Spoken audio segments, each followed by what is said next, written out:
Hello everyone, it's Yogi here. I hope you're well. Well, welcome.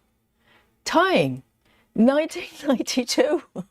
Well, 1982 in fact. Yes, we're rolling back the time, okay? Today is the first day of our paper only challenge.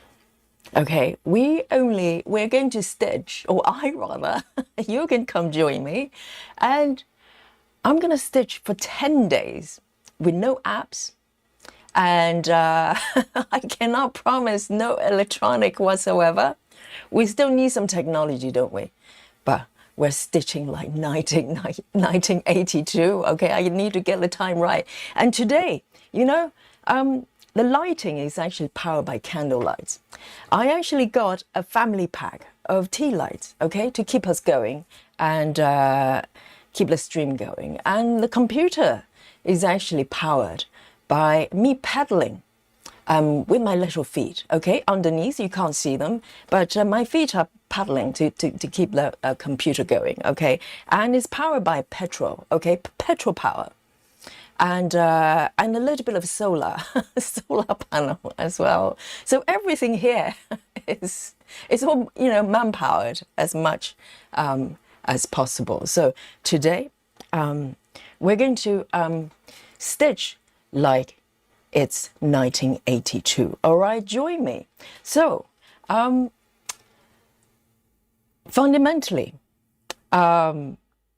I'm going to stitch in a way that, day-to-day selection of projects, I'm going to stitch like I would normally do. I am not going to select anything special, and I'm not going to stitch any particular way to accommodate with the papers. I'm going to stitch just like a normal person, like I normally do, and work with papers. That's it. That's it. Okay, no special projects, just my regular ones, and I'm gonna stitch like I normally do, like a normal person, a very slow, normal person. All right, and I hope you're ready to join me today. So today, the project of choice, by whispering to my webs, and this project was waving back at me, and this is Aimee Stewart's. And this is, I need to remember the name, the Winter Reading Nook. Oh, how can I forget? This is one of my earlier projects. And let me show you the markup. Okay, let's start there. So this doesn't change. We are stitching this beautiful, I am rather, and some of you perhaps, quite a lot of you I know have this project as well, this pattern. And this is by Aimee Stewart, Winter Reading Nook, and it's got a little bit of a Christmas theme to it.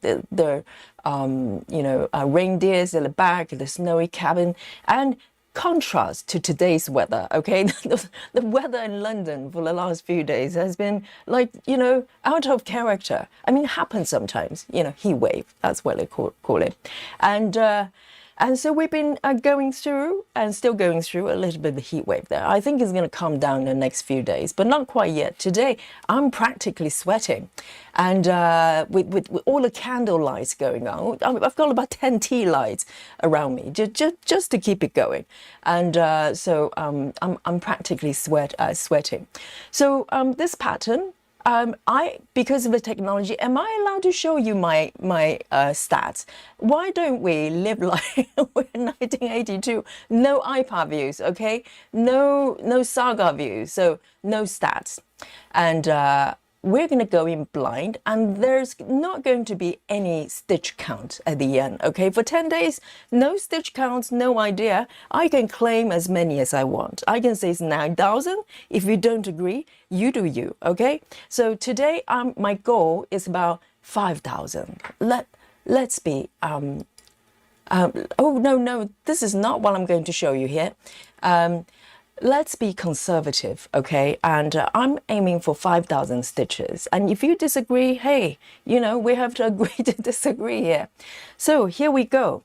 But one thing I want to show you, and well, in fact, I'm going to say hello to all of you. I don't know if I can, but I'll do my best. I'll say hello for the top 10. How's that? The top 10, reported to the chat today, the top 10 stitchers. We have Linda. Linda is practically laughing her head off. So sorry I can't highlight this comment. But Linda saying paper chart, party time. And yes, Linda, this is 10-day. There's a challenge for Linda, or rather non-challenge. Okay, I know Linda is a paper girl. So she's just, embracing this challenge like no one else. And Barking Mad is here as well, saying popcorn ready. Indeed, it's popcorn time. And also Sarah is here as well. Great to see you, Sarah. And we also have Mirring is also here as well. And hopefully everybody's here armed with a paper chart, okay? And if you're not, chicken, all right? That's it, And I have no words for you. And Walk Away as well. And great to see you. And Dragon Lady, haven't seen you for a little bit. And also, who else? Rajao as well. Yes, Rajao is beaten today. Not the top 3, but top 10. Definitely top 10. And Lefty as well. And I'll say hello to a few more. And Amanda is also here.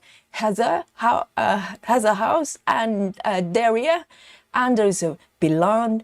And who else have we got? And Sola as well. Sola, welcome. And Alisa as well. Oh, I'll come back to say hello to you one by one, okay? But we're here. So before I'm about to stitch, you're probably wondering, where's the paper chart? Where is it? No iPad. Where's the paper chart? And I have to show my evidence. I have to show the proof I'm actually working with paper. So here we go, okay? Guys, are you ready? Introducing to the world. Here comes. Dun, dun, dun. Here we go. The paper cam. Yes. Round of applause for Yogi. Yes. This is a new feature, okay? And this is going to support us for the next 10 days. A real chart, okay? Paper chart printed. All right. This is a real paper and a real pen as well. How's that, everyone? I think this is revolutionary. A piece of paper, all right, right here, and a real pen. I use pens sometimes, but I draw lines on my fabric, so it doesn't count. Today, I am going to, right in front of you, I'd be drawing lines with a pen on a piece of paper. All right, guys, I know. This channel is just going, pushing the boundaries. This is what we do every day in the stitching world. And yes, join me, all right? Yes, so this is our paper cam here, and this is going to be where I'll be marking my stitches today, all right? Here we go. Let me come back here. So in order to proceed, you've already seen my pen. I'm not using a highlighter today. And so today I'm going to do, try to keep things simple. I want to do a KonMari style marking. KonMari Plus, that's what I call it. And I'll demonstrate in a little bit. Hopefully, it works well in my head, okay? So hopefully it's gonna work well in practice. We will find out. And maybe different days, I'm gonna try different methods. So I'm gonna get some highlighters. Well, I need to get my act together. I've been talking about it. And maybe different methods, depending on what we learn from the chat. And I'll try it. I'll try anything.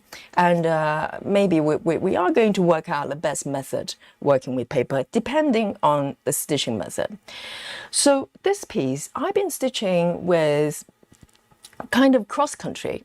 So there's no parking today. And this is a really great way to ease into paper. I think if I started parking today, it will probably be too much to manage, all right? But, and today, no parking. So this will be, yes, paper cam, rejoice, yes, I know, isn't that wonderful?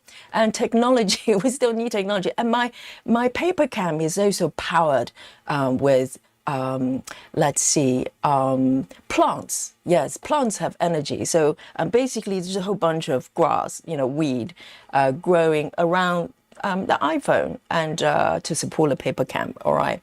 So, so today I'm going to stitch, you can probably tell that my focus point will be around this area. And let me bring on my paper chart, my paper cam again, okay? This revolutionary view here for you. So this is where the black square is. And I am going to focus on this area, not getting too ambitious, because when I was printing this chart, you know, I was thinking, well, maybe I'm not capturing enough area. But then I remember, yes, you are slow speed, you know, stitching yogi, okay, not Komari. Komari probably will probably need a larger area, but for me today I'm gonna work on around this area. And also with the paper chart, let me just bring it back here for you, so I can show you properly. Okay, this chart. Do you think I'm being clever? Okay. I actually, instead of, because originally I thought I would go back to the pattern, not the pattern keeper, the PDF, and then print out the PDF, okay? And then I remembered I'm using Saga. And when you convert a PDF to Saga, sometimes the symbols, they swap symbols. So the symbols might not match my PDF, you know, as you know, as far as the I'm trying to work out in my head, because I was worried the symbols will not match the original PDF, because I will need to refer to the thread list. Okay, so this is another thing I want to mention. So this, what I did was I actually grabbed a screen grab instead of printing off PDF. And the great thing is the screen grab actually captured all the stitches I've already done. Am I being clever? This is not cheating, is it? Because if I was working with the paper pattern so far, I would have marked all these stitches. Maybe not in those colors, but I would have marked them in some way. And so instead of printing off a plain, you know, unmarked PDF and having to mark all the stitching myself, and that's going to be tedious. I only have 24 hours a day, okay? And maybe you have more, you know, aliens might have 48, but I only have 24 hours. So I basically just grab a screen capture and print it out this way. And I think it captures everything. So today I will need to refer to the thread list because obviously paper chart, you know, it's not like an app. You can just tap on a symbol, it highlights everything, it tells you what number it is and what symbol. So we don't have that. So today, I do need to refer to my iPad for a little bit, just for a little bit, but I want to show you the view I'm actually looking at, okay? I'm not looking at Saga, okay? This is just a PDF from Heaven and Earth. This is an original PDF. I will need to refer back to the thread list numbers following the symbols, and I also need to cross-reference. I don't know how to do this, but I need to make sure that the symbols have not been changed by Saga, if you know what I mean, because the Saga symbols might not match. I checked a couple of them, they seem to match, but I'm sure at some point some of them will not match. So I need to cross-reference from time to time, just so I won't stitch the wrong colors. And guys, if you have this chart, maybe you can help me out as well. So so this is what I'm working with, and you know, I'm taking advantage of the mark colors already, but I do need to be mindful that some symbols might not match the original chart, which is where I'm going to refer to the thread list. So you know, it's going to be, this is not the conventional setting here. We're kind of trying to find a way in between to work with it. So this is my setup. Okay, for transparency, I will look to the PDF. Originally I wanted to print out maybe the thread list, but we're talking about 240. Okay, by the way, this is max color. Regular size max color. So we're talking about 240 colors. I didn't want to print out 4 sheets, like multiple pages, just for this purpose. It seems like quite a waste of resources. So for the list, I'm going to refer to PDFs. No cheating. Okay, guys. So guys, I'm going to start. I'm a little bit nervous. So the last time I stitched with paper chart, we're talking maybe the first time I stitched Maggie, because after that, even with paper charts, any projects I have paper charts with, I take a photo, just, and turn them into PDFs and work with them like that. So the last time I remember working with actual paper, marking on the paper, was the first time I worked with Maggie the Messmaker, the Dimensions kit. And we're talking 2012, 2013, and we're 2014 now. So we're talking 13 years. Okay, I have not really worked with paper charts. So today is special. I hope it's going to go well. I'm going to take it nice and slow, and you can follow me. We have paper cam. Okay, so here we go. Let me turn on my work cam here. Okay, so we have this paper cam here.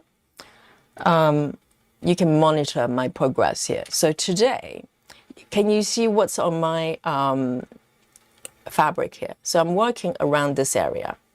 And on my fabric last time, I actually marked the 5x5. So depending on how it goes, I might start marking here as well with 5x5, which should be quite easy. I just use a color pen and draw a cross in the middle. So it's workable in my head. So far, so good. What do you think? So here we go with a real pen here. And yes, I'm so happy that you're here with me, all right? And I'm going to zoom in and start working because, all that strategy I've been trying to work out in my head until I actually start stitching. I don't know. It may work, it may not. And let me just adjust my hoop here so it's not lopsided. And here we go.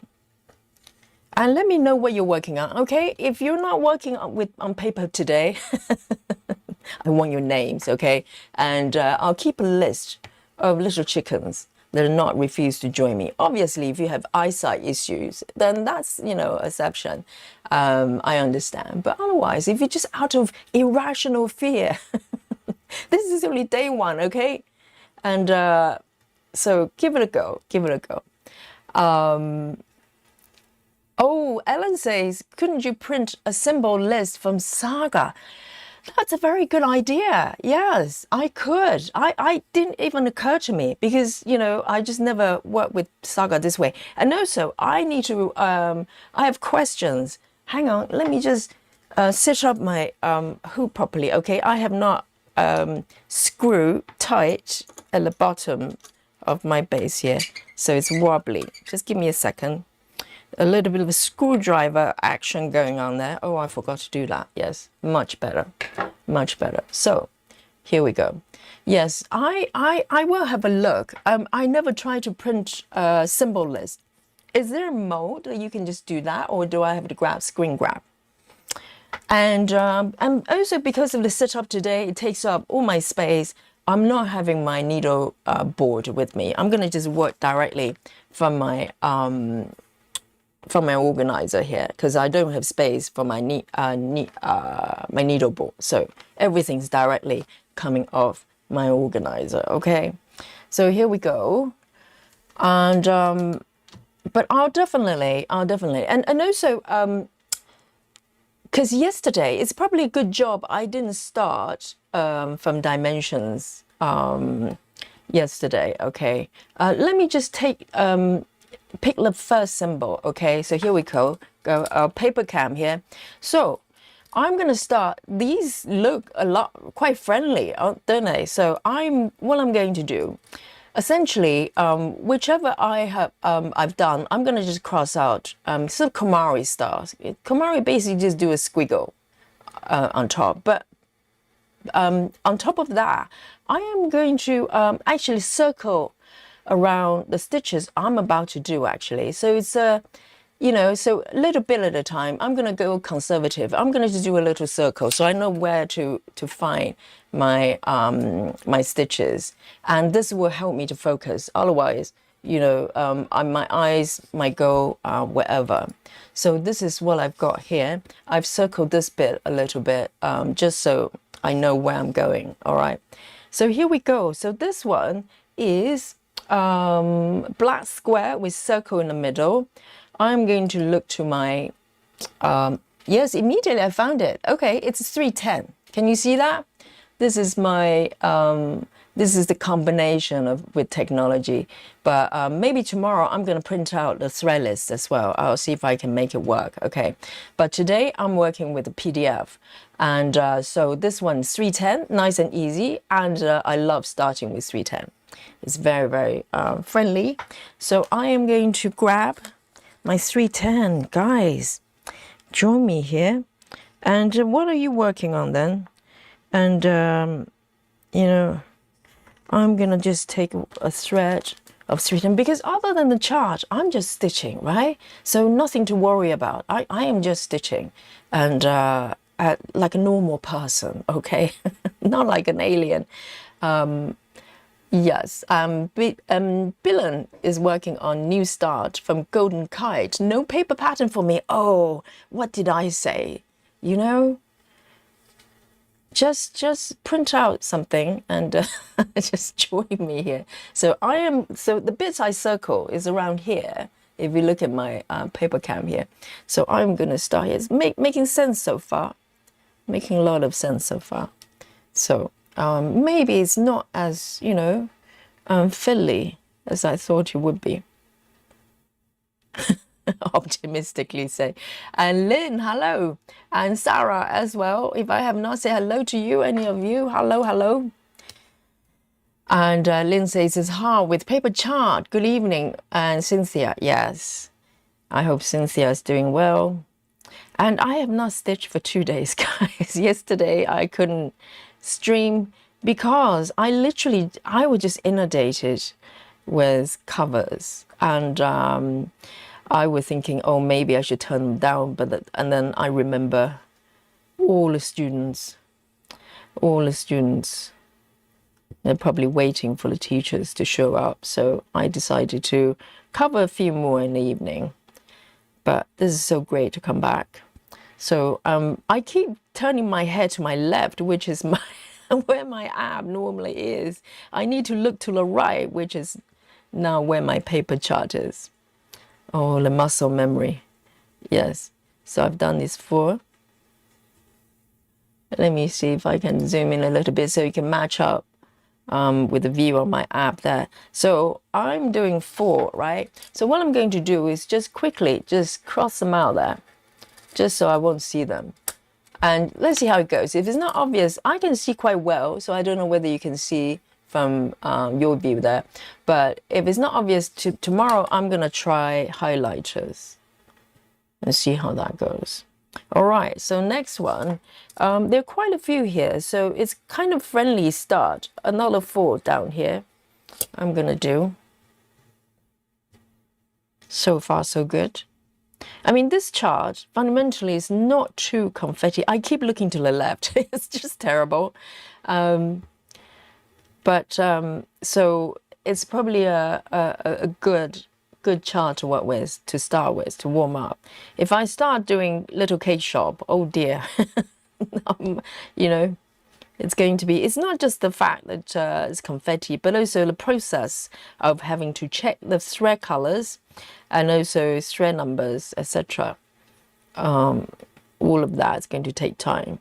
So today I'm aiming for 5,000 stitches, guys.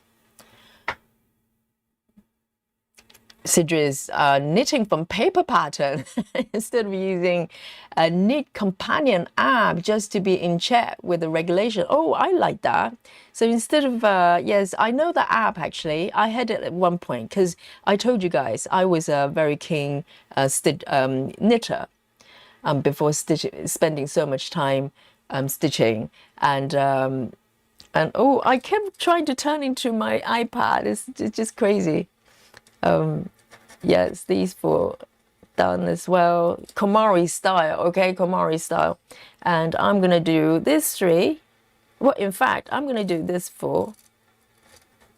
Because Komari, she doesn't even do the pre-selection. She just she just scan the chart and stitching at the same time and just stitch. So, okay, so now I'm moving over here.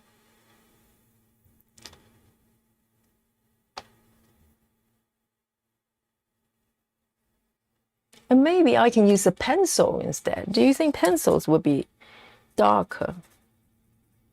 Yes. I'm doing this full. It's fine. I printed the chart quite big, so it's quite easy to see. I am going to start here.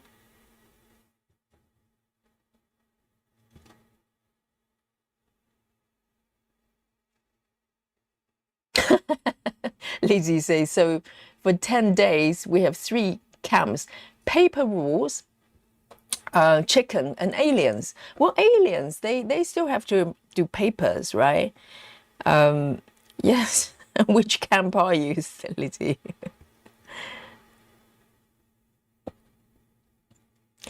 And Ring, hello.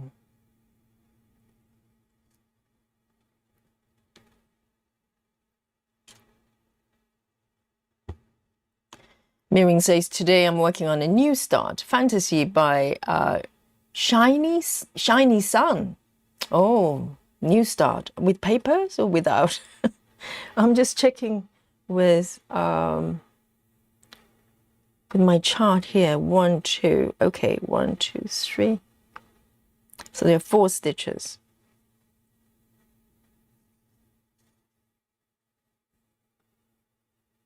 Where am I? I've done these 3, 2. Okay. So I've done this one.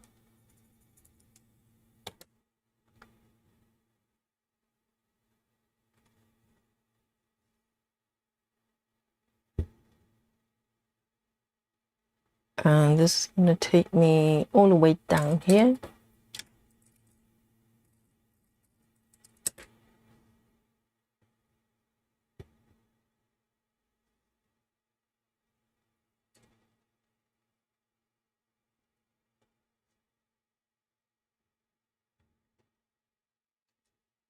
Right. Okay. Very nice. So these ones are done. And I'm going to move down here. Maybe I'm going to find a color pen tomorrow.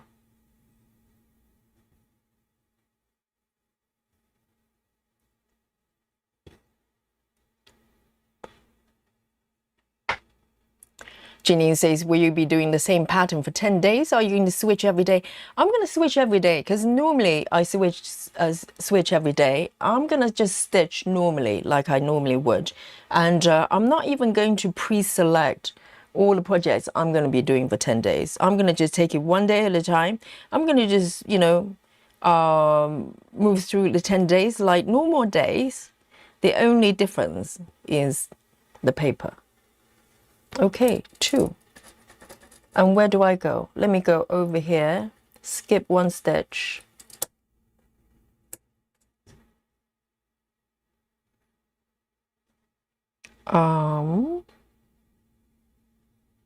Yep, skip 1. There. I'm sweating, guys. I'm probably going to burn about 10 calories at least for today's session, which is double of the calories I normally burn. Walkaway says, I'm fine with paper, but never ask me to stitch without my bifocal glasses or bright stitching lamp. Yes. Oh, are you going to use tea lights then? It's 1982, guys. Everything's powered with candle lights. Sarah says, I use highlighters. Yes, having used this, you know, Komari style, I think I'm going to get some highlighters. I think highlighters will be probably easier to see. I mean, this is fine. I can see it. But it's a bit more, because it just so happened to be a blue and black area as well. So 1, 2, 3. Am I correct? Why am I missing 1 stitch? Oh, 2. Yes, 2.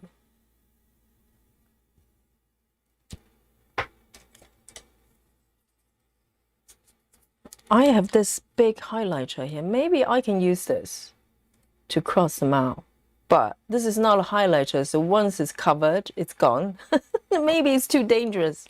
No, let me do this. I'm improvising, okay? So I've got a black marker here. I'm going to get some highlighter. So this is done. And this is done as well.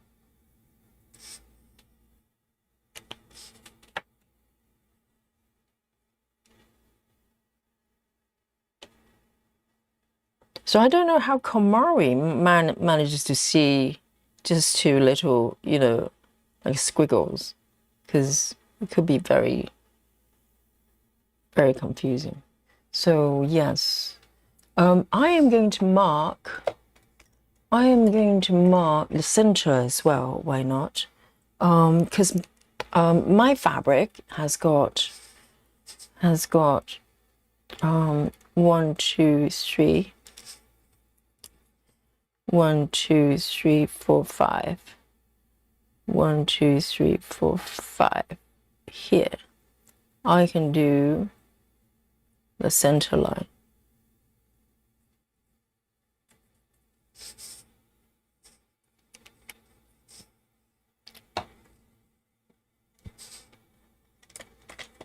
Maybe I can do a pink one.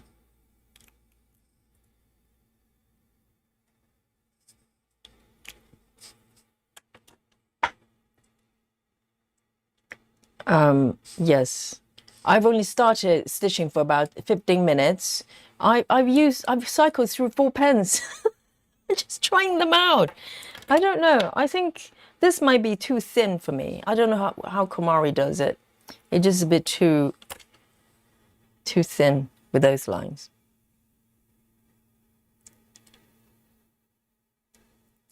Lynn says, Yogi, I think you have to be more focused with paper chart. You can soon forget to cross out.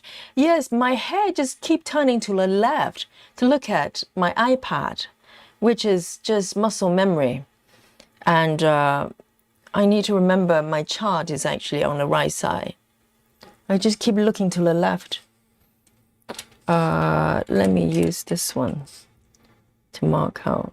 I need to be super sure they're done. Otherwise, this is why people are using highlighter, so you can see through. All right, these ones are done.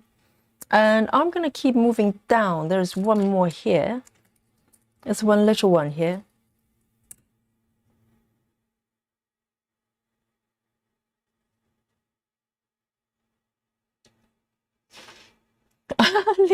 Lizzie's is our little chicken representative for the chicken camp.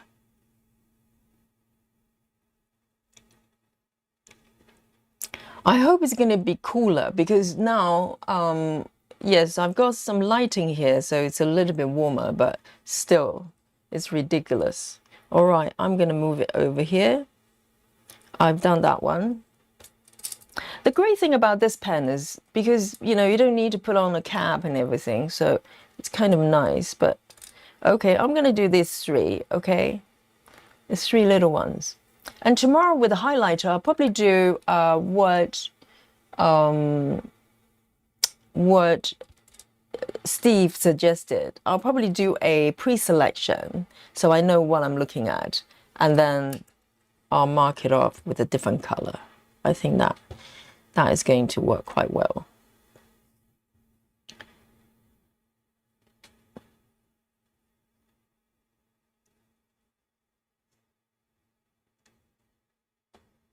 Here we go. And hello, Travis.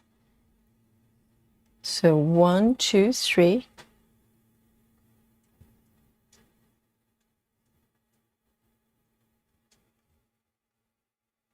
And one more.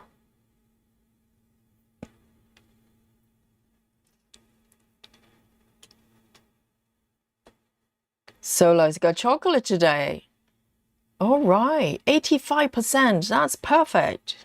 85% cacao is kind of my limit. If I go higher than that, I've tried 90%. It's more challenging for me. 1, 2, okay, I've got this one done. And there's one little one on the right there.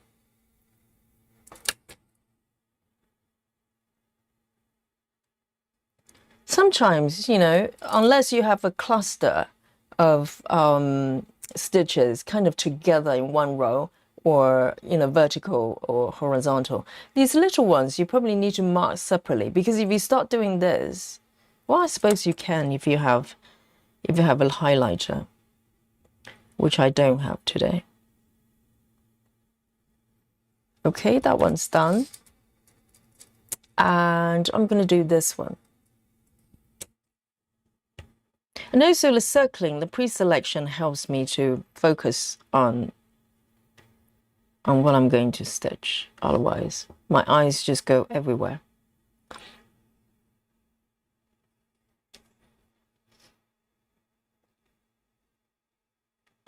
Nikki says, get clickable highlighters. What's a clickable highlighters? Steve, hi, Steve. Yes. Steve's very clever. He's been working on paper for ages. Right, so I've done that one. Do I want to keep moving down? So the question would be, at what point I should stop? I think so far it's kind of okay. I can probably come over here to do this one. I mean, yeah, I think it's doable. 1, 2, 1, 2, and do those 2.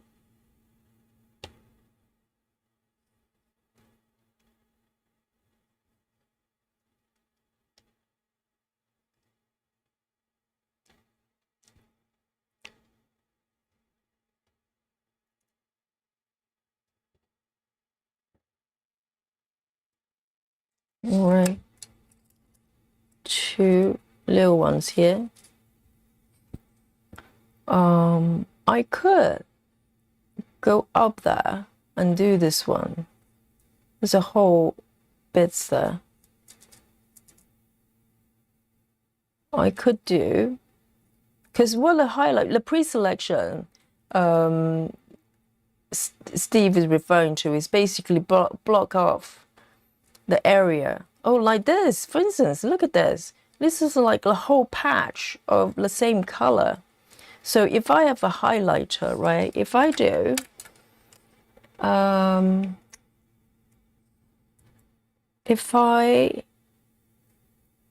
that's too dark. But you know what I mean? I could just block off, highlight, pre-select the whole area. It would be quite easy to read. Okay, let's try that. 1, 2.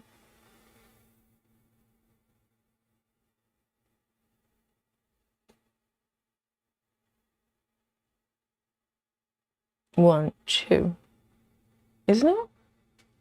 1 stitch, 1 stitch. 2, 3. That one.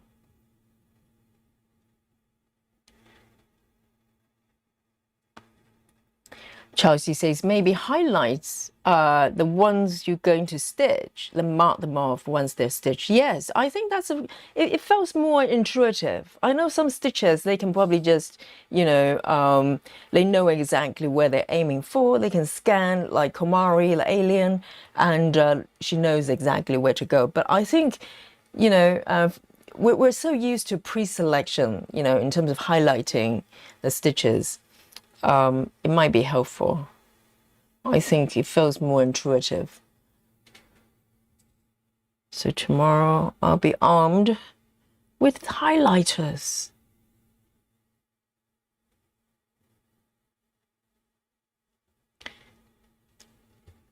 Okay, 2.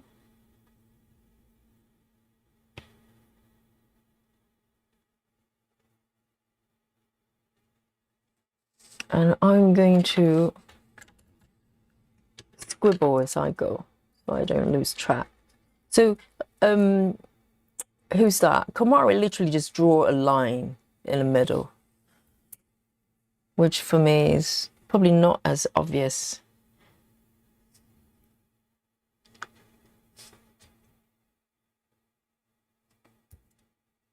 Okay. Steve says, try a pink highlighter, then go over with a blue. Yes, I think not yesterday, the last stream, someone mentioned that as well. And with parking, maybe a separate color for parking. So does that mean there will be 3 colors, right? So with the pink overlay with blue, it makes purple. So you know, if it's purple, you know it's been stitched, and if it's pink, it's ready to be stitched. I need to stop my head from turning to the left. Okay, that one's done. And then 3 here at the bottom. I can do this. I mean, so far, it doesn't feel too bad. You know, particularly if I have the highlighters.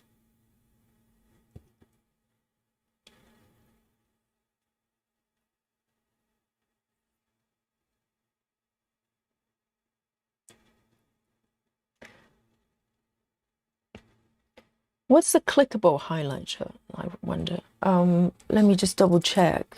Why does it look different? Oh, yeah, it does. It's okay, it's okay. 3 stitches here.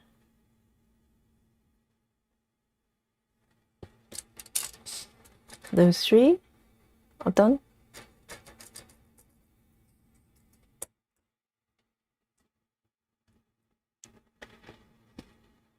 And we have 3 more down here.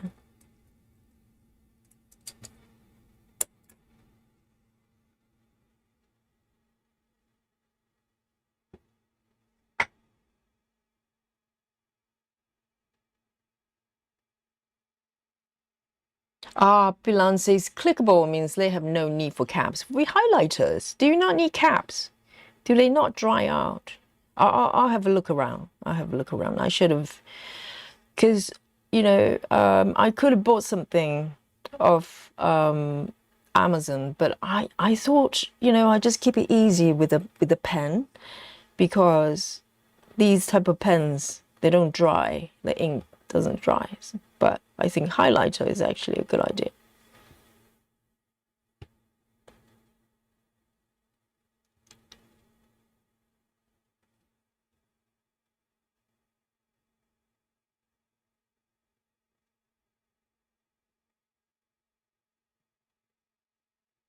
Travis says, is it pretty easy to stream with your phone and computer at the same time? I'm streaming with my computer. The phone is just introduced to the stream as a camera view. So, but I'm streaming from, well, I'm not streaming. Yes, I'm streaming through the computer, but connected with a camera. So 1, 2, 3, okay, and then 2 down from the middle. 1, 2, 3, is that correct? Yes, 2 over here, these 2. Whoops. Yeah.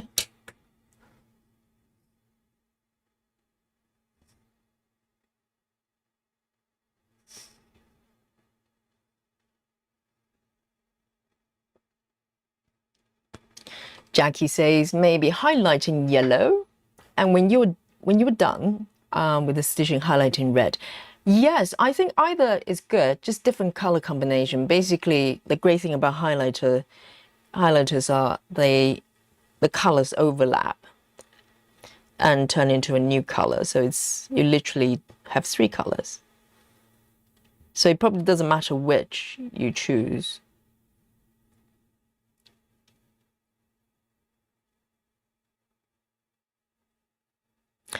Heather says, I highlight the stitches first. I don't cross them off. I just use a different color highlighter for the next set of stitches, so I know which one I'm working on.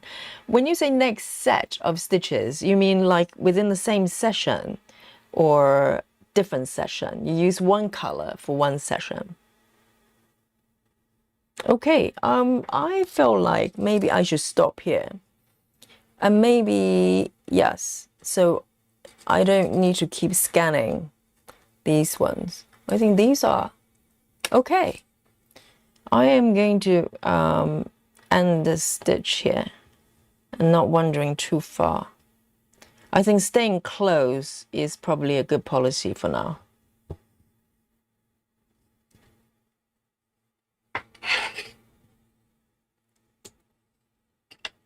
All right. A little bit 310 stitching. And I'm going to pick this one instead. It makes sense. So let me double check my thread list. I'm just hoping it's correct. So obviously 240 colors. I'll need to scroll through and look for a symbol. And this is what I have to do if I have, you know, 5 sheets of printouts. I just didn't want to waste the papers to print those. So it's basically a black square, right? There you go. 939, 939, 939.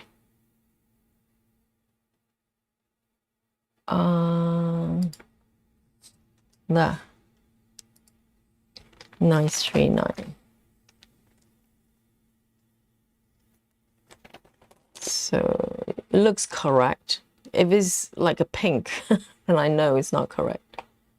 939.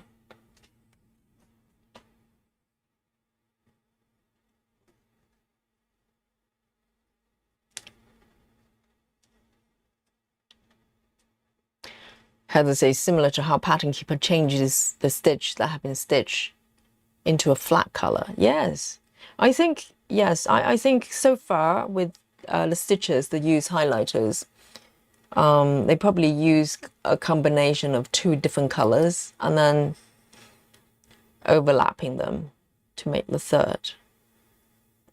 It makes sense.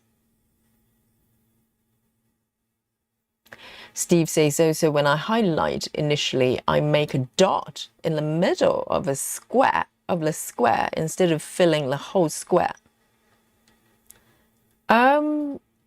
So hang on, let me just plonk this down first. So when you say make a dot, hang on, let me just start here.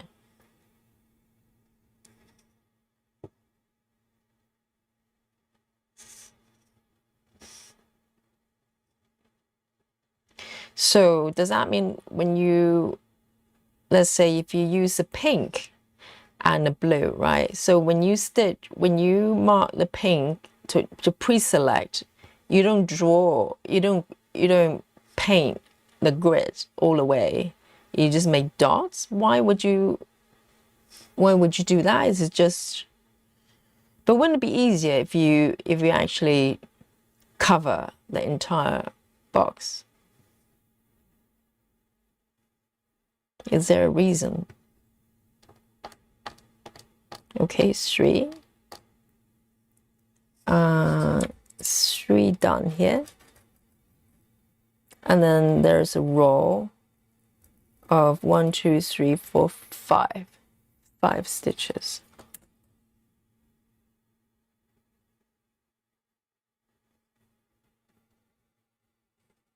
Okay. 1, 2, 3, 4, 5. And obviously, if you use, you know, it doesn't matter how many, well, 2 colors of highlighter to create the 3 colors on the paper chart. Because with markup apps, obviously you can have the marked stitches basically reflect of the actual color that you stitch. So if you use this kind of view, it's going to be probably a lot to get used to, because everything is going to look just one single color. You wouldn't be able to reference locations by looking at different colors, you know what I mean? Because currently, you know, on an app, we could look at just different color groups. We know, oh, maybe I'm stitching pink at the moment, it should be somewhere here, but you won't have that reference, you know, element if you just use a highlighter. Okay, so I am here, second row, 5 stitches.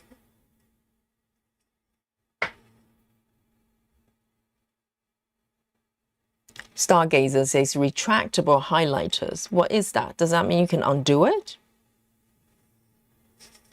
Highlighters with undo button. I like it. Where can I get them?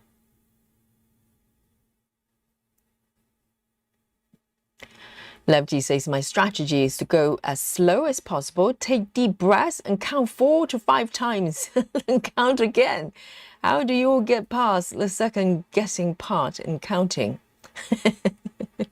Yes, Wu Jai breaths and keep counting multiple times. And this one is going to take me just 1 stitch short here. Okay.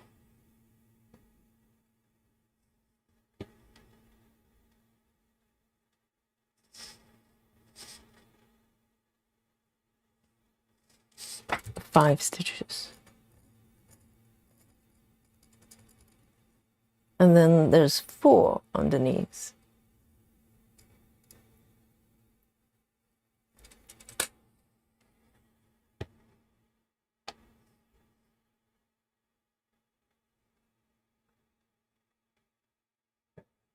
Natalie says, I'm a total lurker here, but I wanted to tell you, I have only ever used paper charts and love the analog action of this hobby to get off devices. Oh, Natalie, yes, you're not alone. We have a lot of paper girls here for various reasons, you know. And first of all, welcome.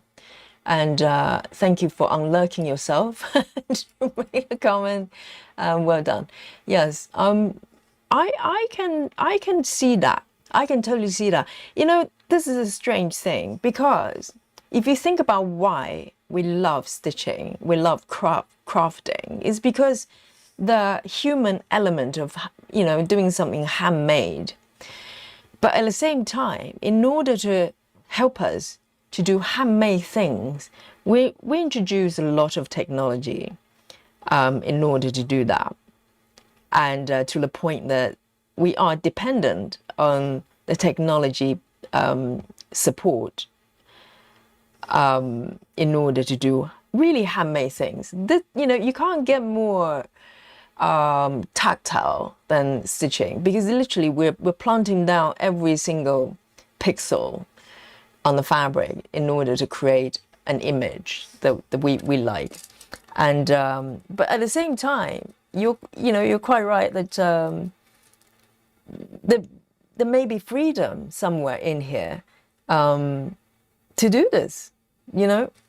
Let me just do 1 stitch because I can see 2 stitches here. Oh, maybe I should do this one. It's just right here, 1 stitch away. And hang on, not yet. Let me do, because my thread is over here right now. I don't want to take it all the way over there. So I am going to do this bit up to here.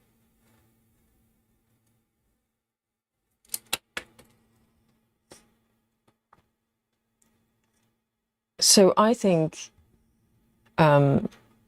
you're definitely heading the right direction because, you know, it's such analog action with, you know, in terms of stitching. Maybe it's nice to not rely on so many devices.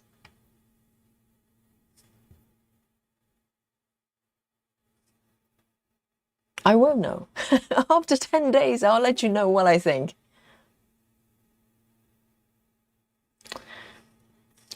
And Ruby Rose says, I could never pre-select. Too confusing. I use a highlighter to complete stitches, then circle the stitches with pencils. If I'm parking, then go back, erase after I use the part thread. So you mark, okay, so you mark the part spots with pencils, you later go back and erase. Interesting, because you can just cover it over with something, can't you? And also, yes, I think a lot of stitchers probably just knowing where they're looking at, you know, without doing the pre-selection. I think the pre-selection is really to reflect how we work with apps like Pattern Keeper. With Saga, it highlights all the stitches. You can't do the pre-selection. Basically, when you mark, you mark. So you know, you need to know, you know, for instance, this symbol, it's got so many stitches.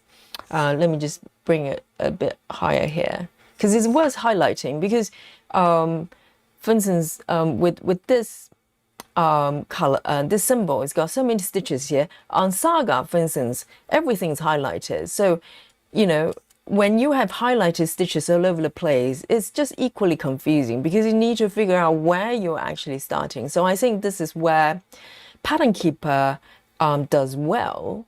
That helps you to focus, because out of the ocean of this square symbol, how do you know where you are?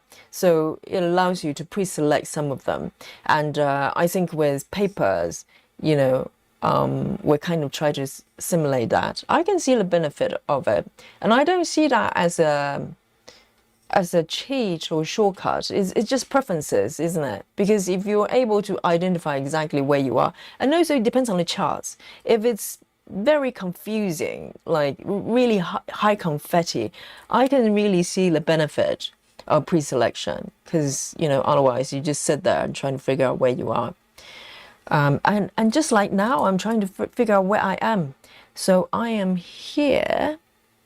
Okay, I've done that one. There's one stitch here. And have I done these ones? 1, 2, 1, 2.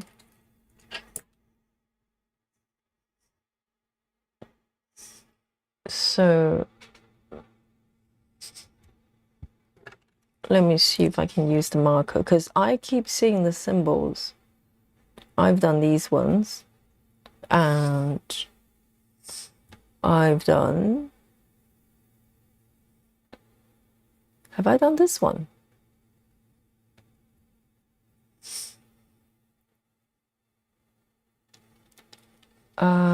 I have actually. Have I done one stitch extra? It looks like I have. 1, 2, that one, 1 less, and 2. Okay. I definitely need highlighter. The pen is not helping me much. Okay, got it. Because I just need to cover the stitches I've actually done, so it's visually clear to me. Okay, now I know where I am. There's one stitch here I want to do.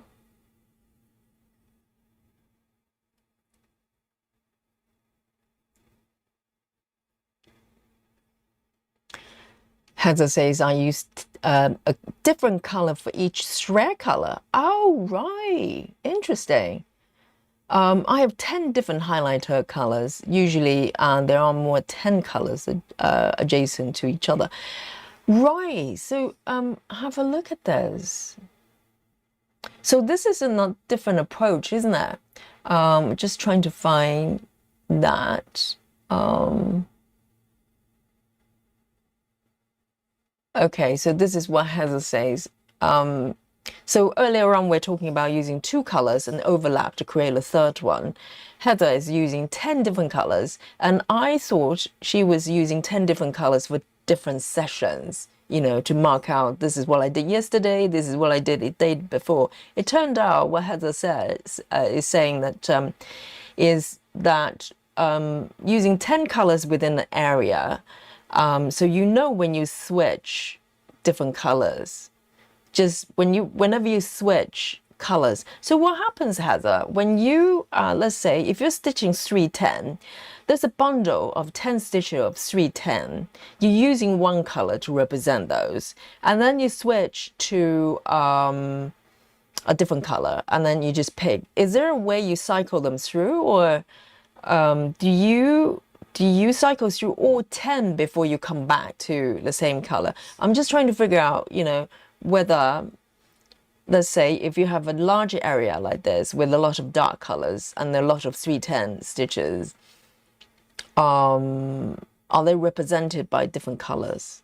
I guess you're probably not trying to use a single color, the colors to represent the thread colors necessarily, but just to be able to, kind of visually tell them apart. So I've done that one. Okay, that one, and then there are 2 more underneath.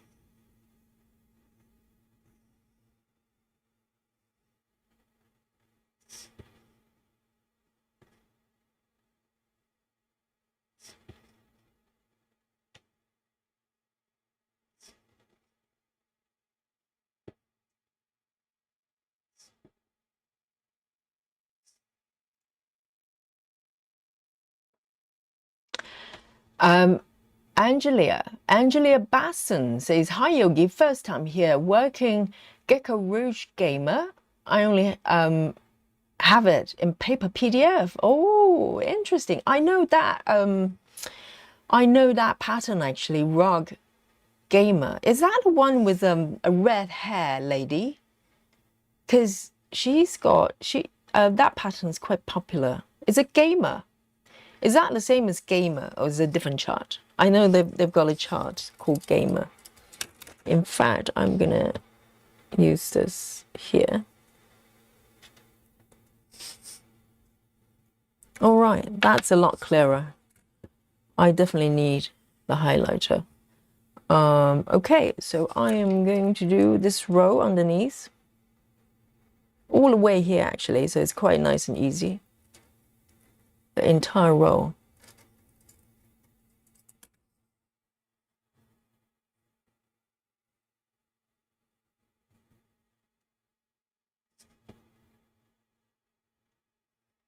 So I don't know how Kumari does it, because she literally she doesn't even try to fill in the blocks. She just draw a line through it and move on.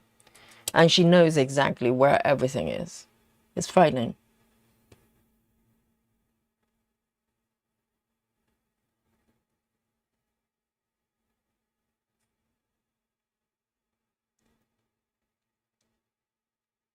Natalie says, I use a highlighter so I can see the back stitching.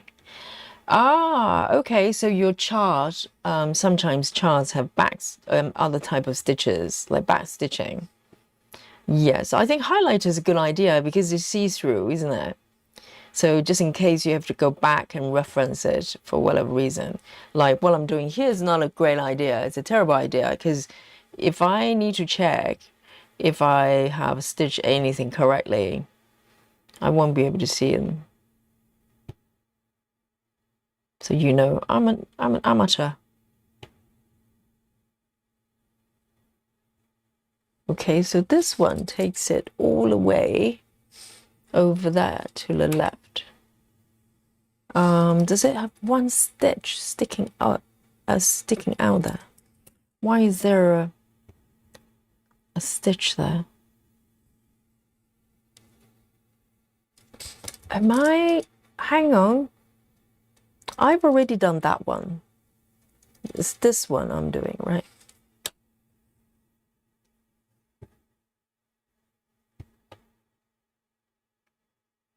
I don't know why I have one stitch here is unstitched.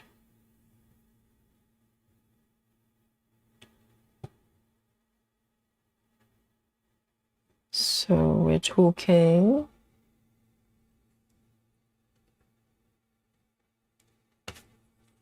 okay, so that one is done as well.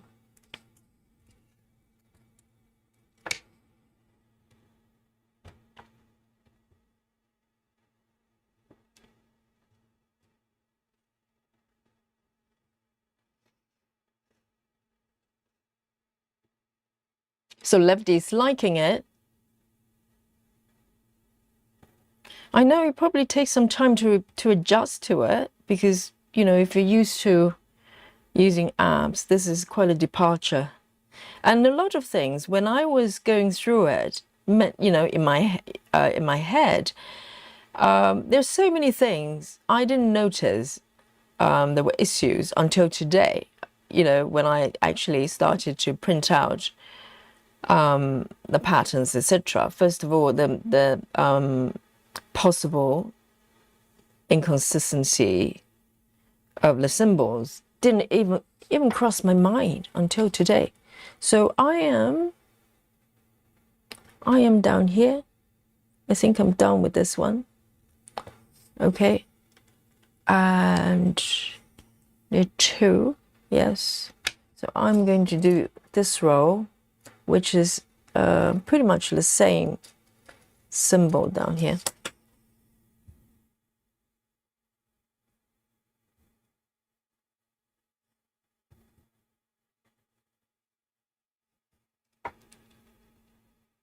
Yes, we'd love to see a picture of your paper chart, Heather.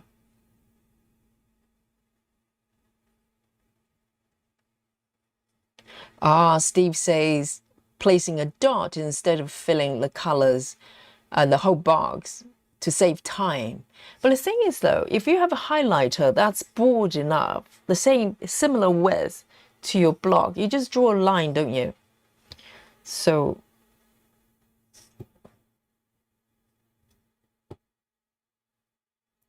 it's more of the taking the cap on and off, putting it on, taking it off. That part is going to be a little bit fiddly, but maybe not too bad. Nikki says there are friction highlighters, really? But it's not necessary because, you know, it's not like we're keeping the paper.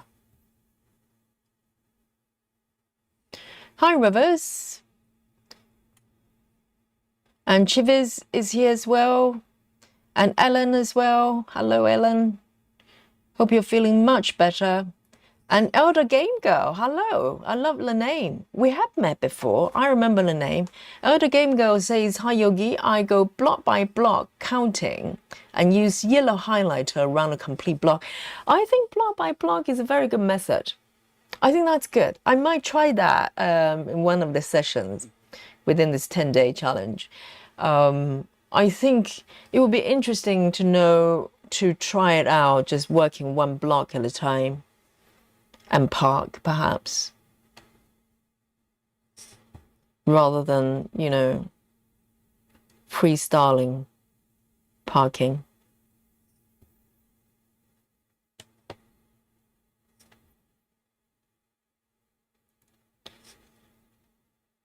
Over here. Yes, I think block by block would be quite nice because you don't have to, you only need to focus on the area within that block. Might be a great method if you're working on paper. So this one I've already done. I'm being a little bit bold there. I shouldn't block the entire, all the symbols, but it's just easier for me to read. My brain finds it so hard to process just looking at the little squiggles. I don't know how Kamari does it. This is why she's an alien. And McLaren as well, hello.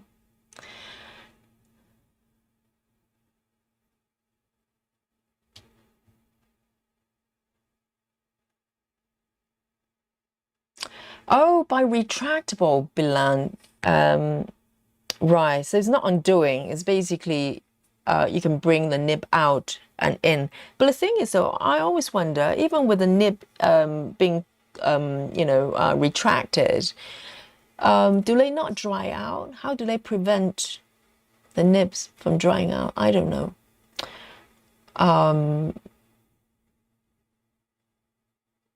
Ellen says, I think Hade even tells you to stitch a 10 by 10. Really? For paper patterns? Or, okay, so this one is done. Next one, I'm gonna go underneath So there's one stitch over there. I can no, I'm going to do one row at a time so I don't get confused. Okay, so this one is literally taking me all the way to the left. Oh my goodness. This is like, I can travel all the way to the left without having to think about anything, which is quite nice. And this pattern is being very kind to me. Because just look at the friendliness of the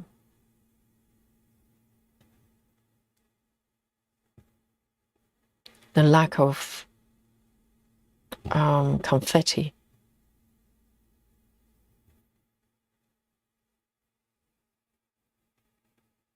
Hi, Aimee. And Laura, hello. Laura says, I just use a pencil to mark stitches off on dimensions chart. So when you say use a pencil, how do you mark it then? Because I'm trying to do this similar to a pencil, right? But I just find the lines, even the lines here, it's kind of hard, hard to figure out what is what.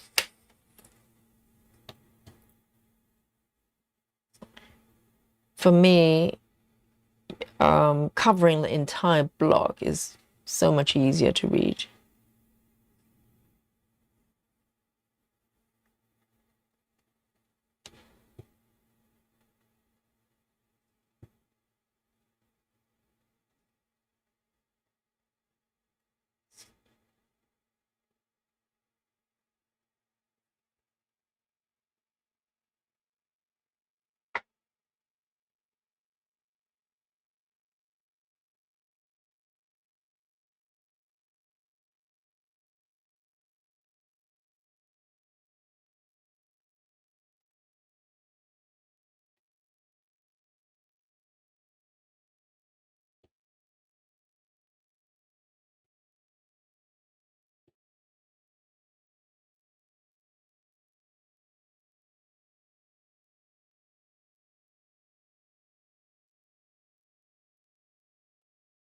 Walkaway says after 10 days we'll be ready to stitch Flintstone style with a chisel and stone tablets.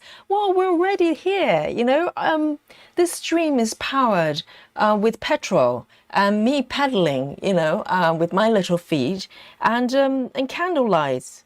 I think we're already there,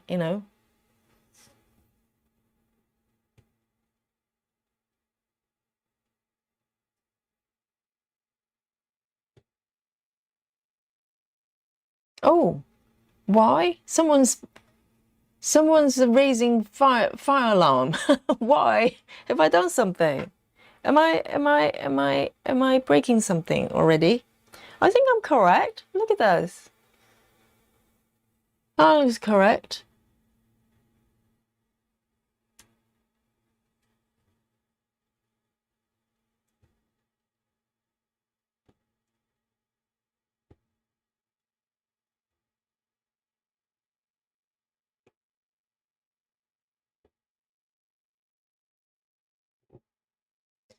Brittany says, I use a different color each time. I mark my eyes, pick up. Oh, each time I mark, my eyes pick up on different colors and make it easier to me to find a spot. Oh, that sounds very similar to what Heather said. I think Heather says she's got a set of 10 highlighters with different colors, and she would cycle through different colors each time, maybe just so you can differentiate where you've just stitched and then, where you start next. I don't know whether it's going to be too complicated for me, but I think just with 2 colors will probably help me a lot. And first of all, because highlighters, the nibs are quite wide. So first, that is kind of easy to just draw a line anyway. And funny enough, that's how I use my PDF apps, essentially. That's how I mark my paper charts before I discovered Pattern Keeper. I just take a picture of my paper charts, turn them into PDFs, and use something like, you know, a Good Reader, which is PDF reader on iPad. And oh, have I? Where am I? Here. There's one stitch. They don't match actually. Why is am I okay? I'm here. I'm supposed to be here.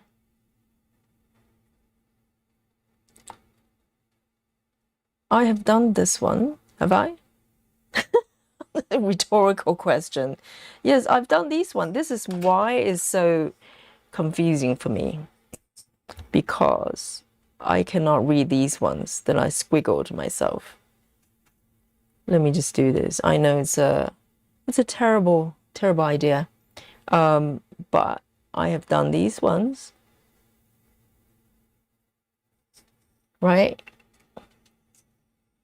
And I've got 1, 2, 3, 4. 1, 2, 3, 4. So this one, this row I have done. This row I have done. Yes, I have. Right? So it's matching up more this way. Now I know my eyes, my brain just cannot work with just thin lines. So that is matching up a lot more. Right.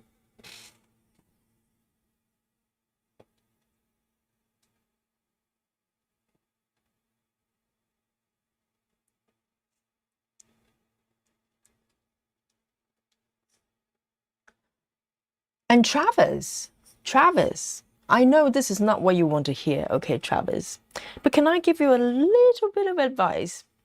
You know, I wouldn't say I'm a veteran YouTuber, but I think, you know, I would say the starting point of a channel is probably the most precious experience. If you intend, you know, to take your channel somewhere, I don't know, maybe you're gonna do it for, I don't know, for a short while, maybe you're gonna move on.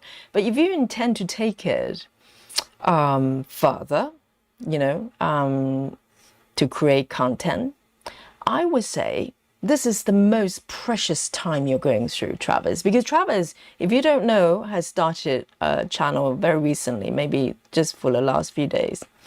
But I totally understand. In the very beginning, we want subscribers, don't we? And we want things to happen, because when you create a channel, you're literally in the middle of nowhere. No one knows who you are. You're just there. You just created an account. Yeah, and you hope for the best, don't we? And but if you could take my advice, okay, Travis, I know sometimes we get impatient, but this is probably the most critical process for a YouTuber, for someone who wants to start a YouTube channel. This is the most precious time that you cannot reverse, you cannot redo, you cannot relearn this process. And you know, for a channel, it happens once, unless if you have multiple channels, you have been through that before. But for a channel, you only have this precious time once, okay, which is where you are right now, from zero. The thing is, you could try to generate subscribers through other means. For instance, you know, everyone here is happy to help you to sub. But you know what, Travis? And this is, you know, my advice. Well, I'm in no position to you know, advise anybody, but it's just my, I just want to share that. It's important because a lot of floss tubers, we have a lot of floss tubers here. A lot of them have been around for a lot longer than this channel. But I'm just sharing what I've learned, okay? So the first, you know, from zero sub to 1,000, for instance, because that's normally when you are able to monetize your channel, which is could be a goal for a content creator, because, you know, it can be expensive, and you want some sort of, you know, revenue. So 1,000 sub is sometimes is kind of a milestone. And let me just pick the next color, okay? Just one more thread of the same color, which is 939. I want to share this because we have a lot of, you know, people want to maybe do floss tubing or whatever channel. And sometimes we get impatient. 939. Let me take one more strand. The thing is, the reason I want to highlight this is because once you get past this process, you cannot come back and do it again, not with the same channel. And you know what? The first 1,000 subscribers depends on the channel. A typical channel can take up to a year to build, Travis. It can take up to a year if you're just sitting there, right? Oh, hang on. I think I haven't done these ones. I was getting too keen. Or maybe I have. Hang on. I have. And this is the second row. I've already done these ones. 1, 2, 3. So these ones I've already done. I have not marked.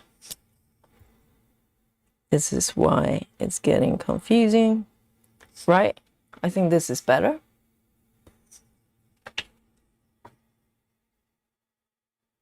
Yes, I was saying this is the most precious learning experience, learning curve for you, and a test for you as a content creator as well, because, you know, when we start creating content, we want people to watch it, of course. Why else would you want to create content? You want people to watch it. You want people to notice. And it can be a very slow and frustrating process because no one knows that you're there and you want things to happen, right? But you know what? This process, maybe up to 1,000 subscribers, it's a make or break process. And it's make or break because it could take as long as it takes. It could take longer than a year. It could be 6 months if you do it organically. And I would say doing it organically is probably the best way that you could start a channel, because it kind of sets a tone for you going forward. You know what it's going to be like being a content creator. It's a lonely road. It's a very isolated sometimes, and very discouraging sometimes, and very heartbreaking sometimes, because no one wants to do it, you know, put in a lot of work and no one is noticing.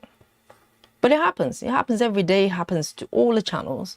So it's a make or break training for you to see if you've got what it takes to do it.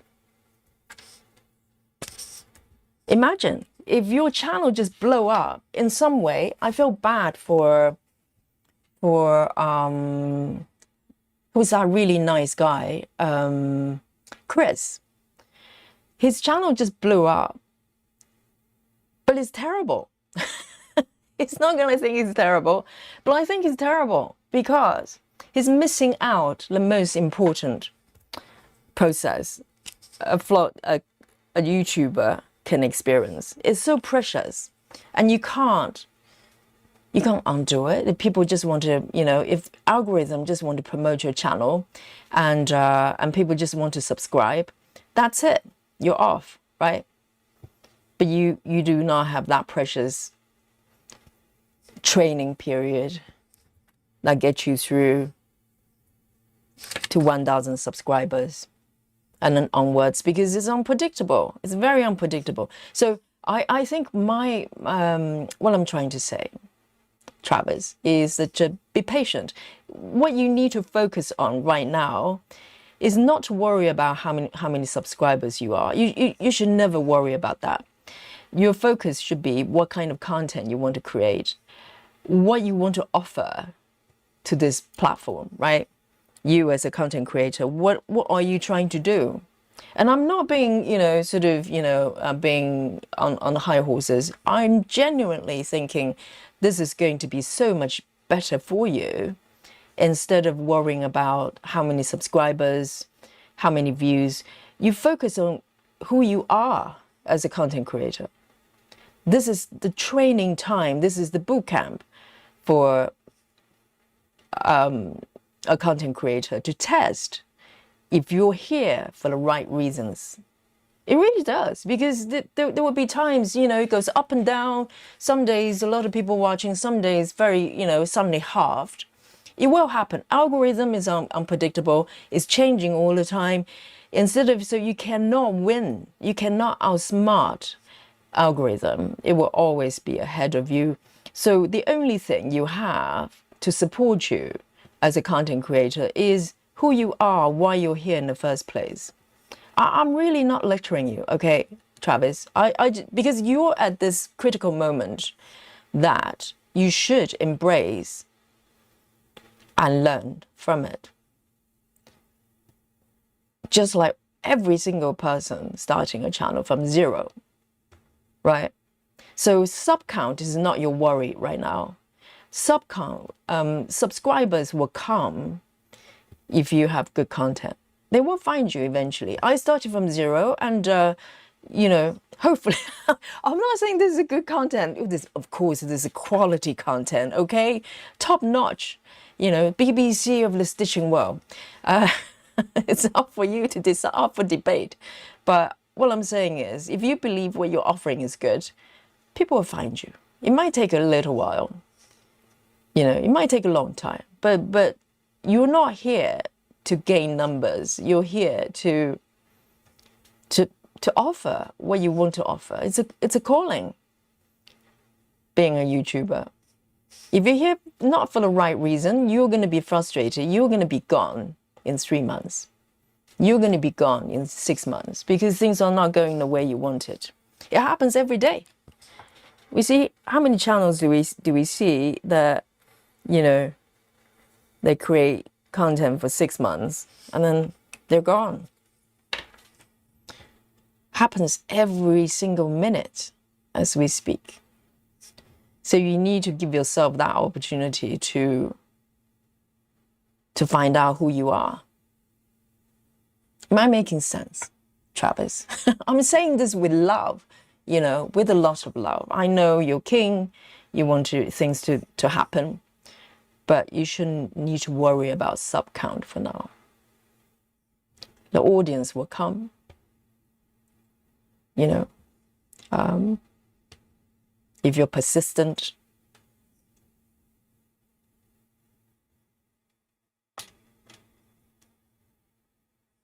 Chivis says, I have my new channel about 6 months. I barely add 48 subs, but I rarely promote it. Haven't even told my friends about it. Yes, Chivis, I mean, I was very lucky. I was just sitting here as a lone island.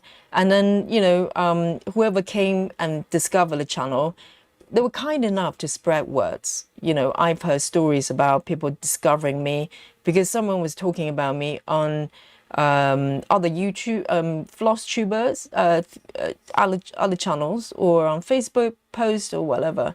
But the thing is, Chivers, your experience is totally valid and totally normal.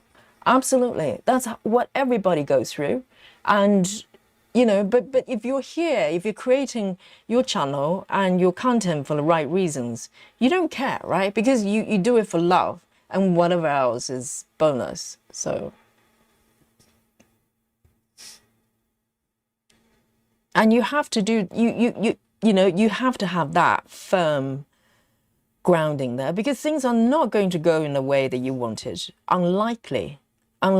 Even if you blow up for 3 months, algorithm never continues to promote the same channel for longer than a few weeks or a few months, things will slow down. So when that happens, what is going to keep you here? You know, what is going to stop you from giving up? So you need to know exactly why you're doing it.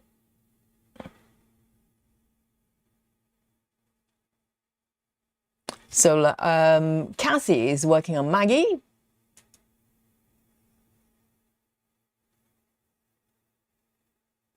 Thank you, Travis. I know you understand. I totally understand that, you know, when you're starting out, of course, you want people to know where you are, who you are, what you're doing. But just focus on creating content and pace yourself. You know, don't release like 10 videos in a week and then, you know, 5 in the next year, you know, the remaining year.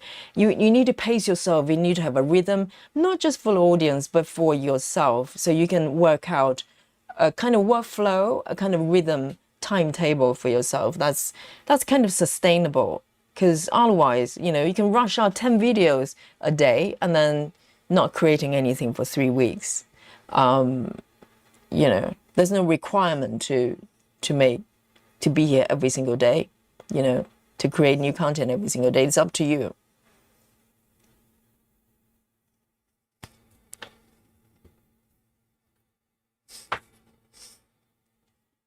Okay, so that one is done as well. And it's a learning curve, not just creating content, but also the technology part as well. There's so much to learn. And there isn't one way of doing it. You probably need to improvise and find the right setup for you, because someone else's setup, my setup, might not work for you. And that's a very personal, very individual learning curve, and it's precious. I can't stress enough how precious and important this process is. And you can only have it once. You can only experience it once. So don't miss out. Don't miss out.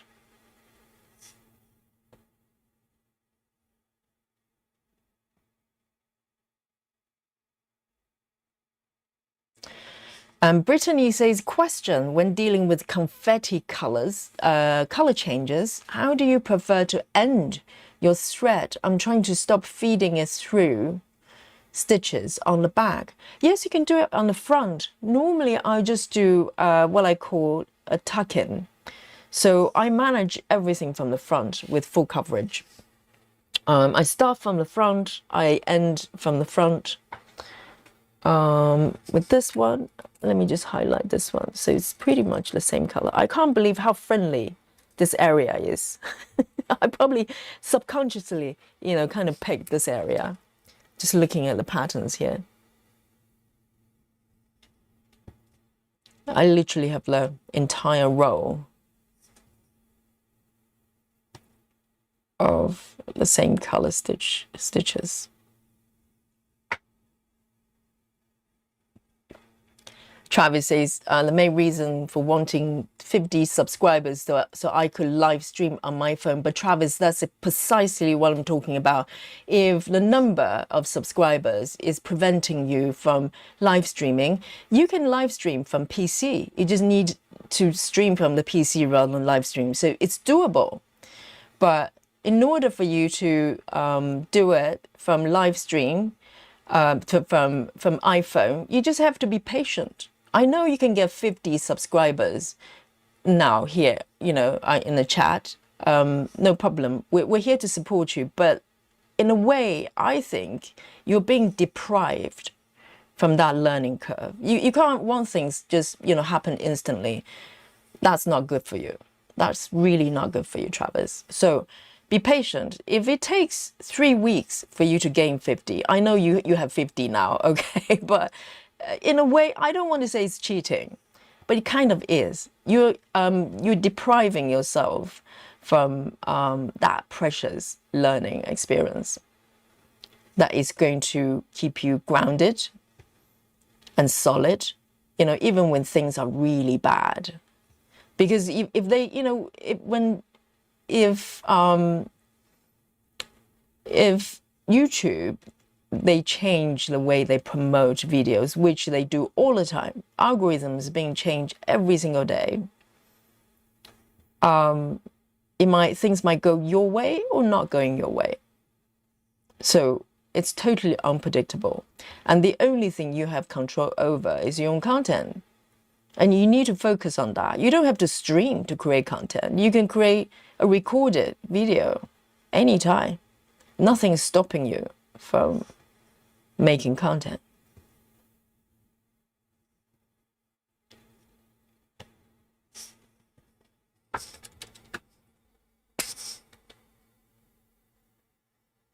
That one is done.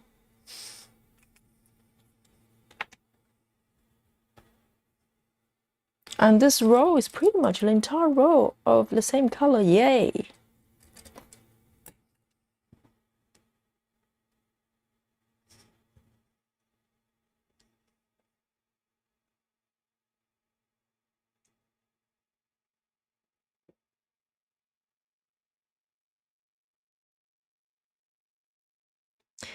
And Solar says, wow, Yogi, you're going so fast. You're going to have to change your name. Really? Am I going fast? Well, but to be honest, Solar, just look at the chart here. You know, this is super friendly as far as confetti goes. So it might not be the same. But then again, this chart is not very confetti. Look at this. It's not bad, at least this area. If I was stitching the cats in the middle, like the one on the left, this will be a very different story because the stitches will be a lot more scattered and more confetti. So today I have chosen I've chosen the right part of the chart to work with. But that's very kind of you. And today, yes, I'm aiming for 5,000 stitches, okay? Chelsea says, is it me or Yogi stitching faster with the paper chart? As I stated, this is a very friendly area of this chart. Well, it's like, you know, it's not quite block stitching, but very close, very close.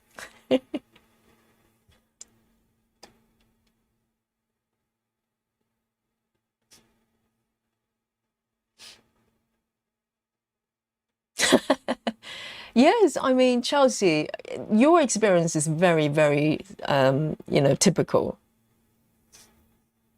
You know, when you create a channel, it's literally it's like being born out of nowhere.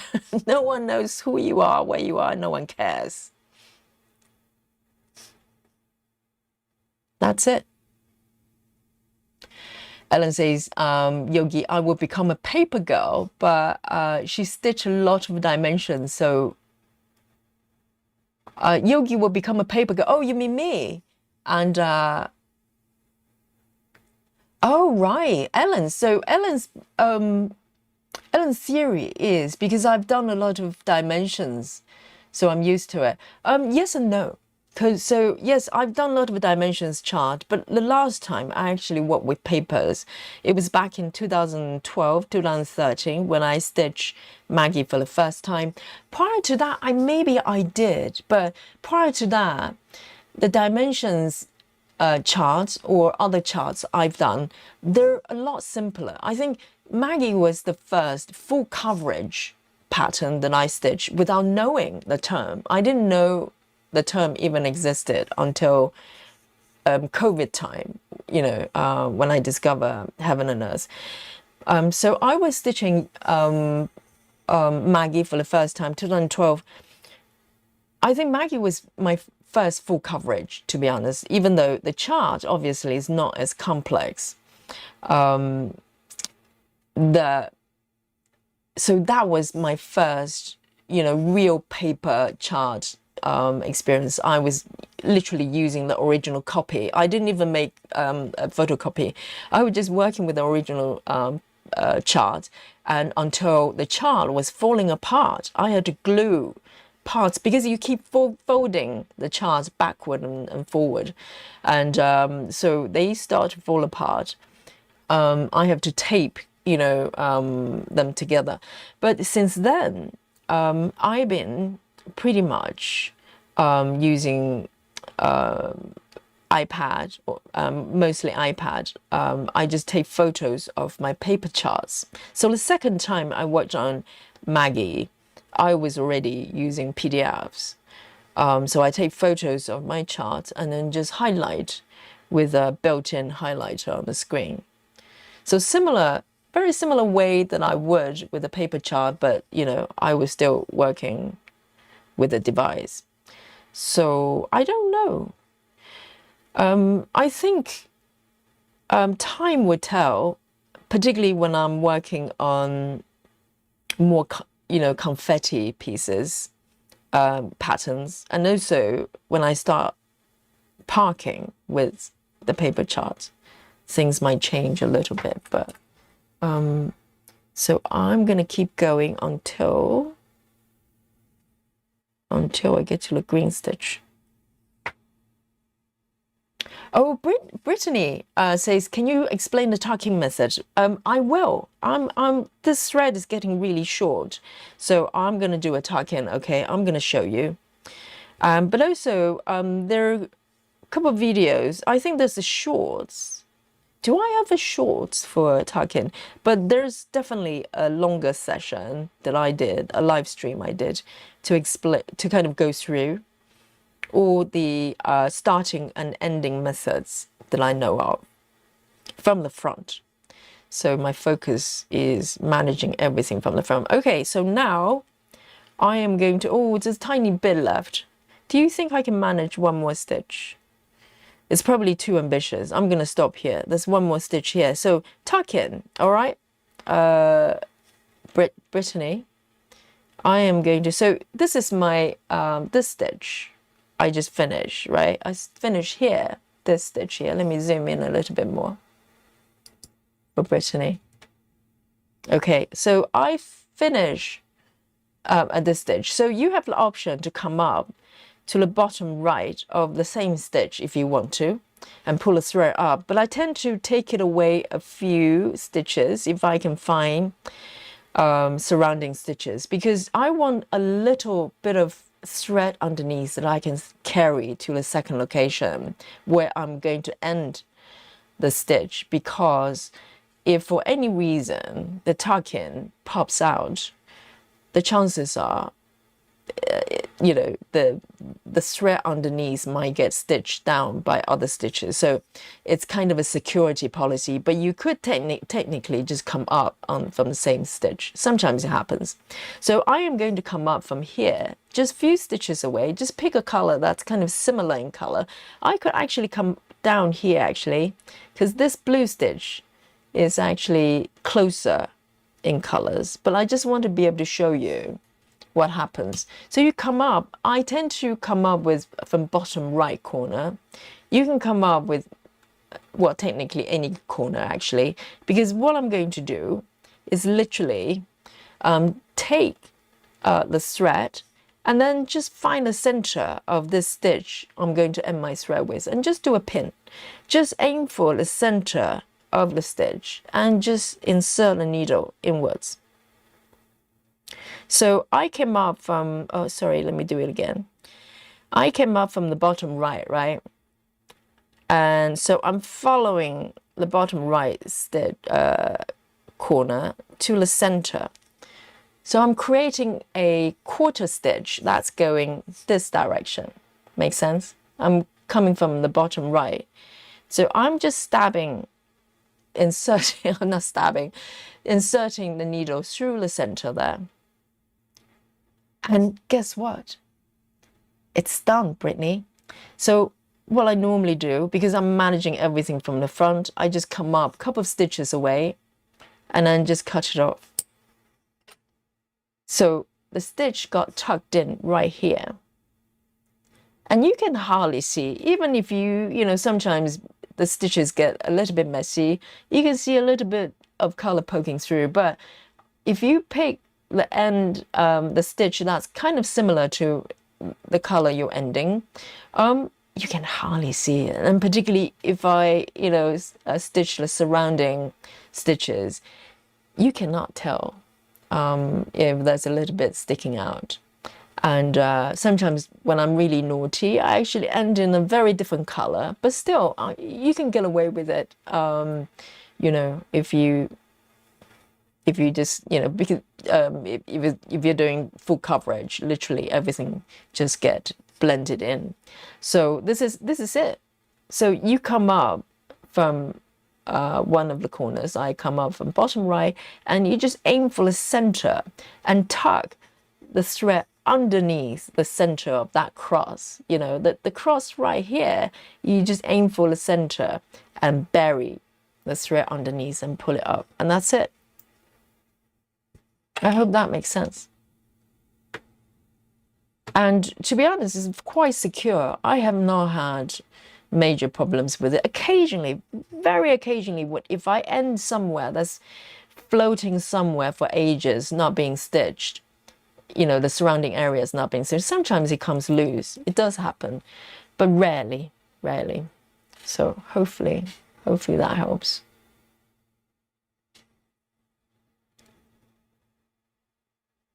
Nikki says have no expectations. I think it's referring to the YouTube situation, definitely. So this is why, because it's probably impossible not to have any kind of hope and, you know, inspiration, aspiration, or expectations. It's okay to have expectations, but you shouldn't turn it, well, I think expectation. Yes, I think it's great to have no expectations, but it's okay to have hopes and inspirations and dreams, okay? No problem with that. But expectations, when you expect it to happen, and the chances are it will not happen in the way that you want it to. And it's going to be very challenging for you if you're very number orientated and you have very firm idea about how things should happen. Being a YouTuber is going to be very frustrating for you. But this is why I'm you know, made a point of highlighting the starting process. That is so precious, because it's going to either make you or break you, and all for the best. Because if you're not, you know, suitable to do this, by staying as a, you know, YouTuber trying to make it, you are going to be very unhappy. I do not recommend it. So unless you can readjust to a certain mindset that you are doing for the right reasons, you know, it doesn't matter if no one's watching, you still want to create content, then yes, this is for you. Walk away says, I think I'd rather have 10 friends than 50 acquaintances. Usually, even in real life. No, not live streaming live, of course. I don't have a channel. Well, it's the quality and quantity, because it doesn't matter if you have, you know, 2 million subscribers if no one's watching, because the real deal is, are they watching, right? It does. Well, I'm not going to go as far as saying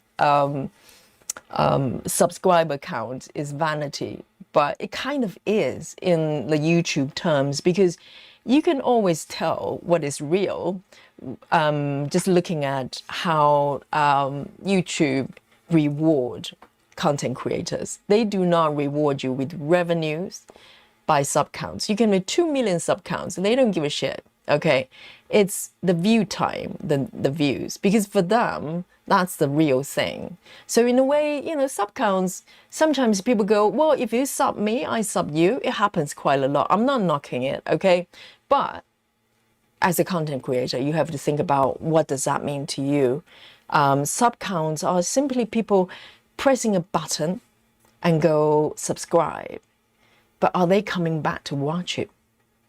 That's the real deal, isn't it? And it, you know, in reverse, you can have low sub counts in comparison, you know, to big floss, you know, YouTubers, but you might have a really loyal group of people. I would put this channel in that category. You know, our sub count is quite modest, right? And it's slowly growing. Really appreciative of people subscribe, but it's whether people coming back to the channel. That's the most important thing. And I think we have a very, solid, small group of people that we come back every day to join me, to stitch with me, and we talk about things, we chat, we have a good time. And that's a real thing. And so, when you look at those numbers, you need to understand what they really mean. And it's a quality, not quantity, right?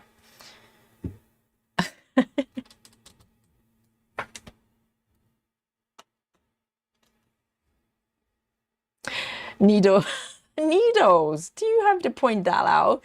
Needle says that's cheating, picking an easy part. To be honest, I wasn't thinking about it being easy though, because this pattern, I've been stitching this area for quite a while. If you've been following this project, you will know I've been trying to stitch this cushion for quite a while. So it just so happened to be less confetti. Okay, Needles, honest. Here we go. I'm gonna, I think I finish the bottom row here. I think I can keep going. I just look at this. This is fantastic. Entire row plus 3 stitches of the same color. I'm not cheating. All right, I'm not cheating. 939, 939. It just happened to be like this, okay? And this is max color.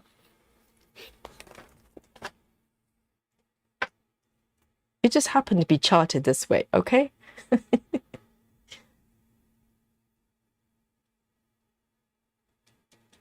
Sola says, I've been thinking about getting this chart, not very confetti, enable. Well, it's kind of extreme, okay? If you look at the cushion, strangely, it's so well charted and so beautiful, but it's not very confetti. But if you look at the kitties in the middle, it's a totally different story. I think Clara, I don't know whether Clara's here, she's just stitched these kitties in the center recently. You ask her whether it's confetti or not. It's confetti heaven, okay? So it really varies, depends on where it is on this chart. So if you, but generally so far, it has not been too bad comparing to, Little Cake Shop, for instance. Oh, Little Cake Shop sent chills down my spine with the confetti. Okay, I'm going to do this one.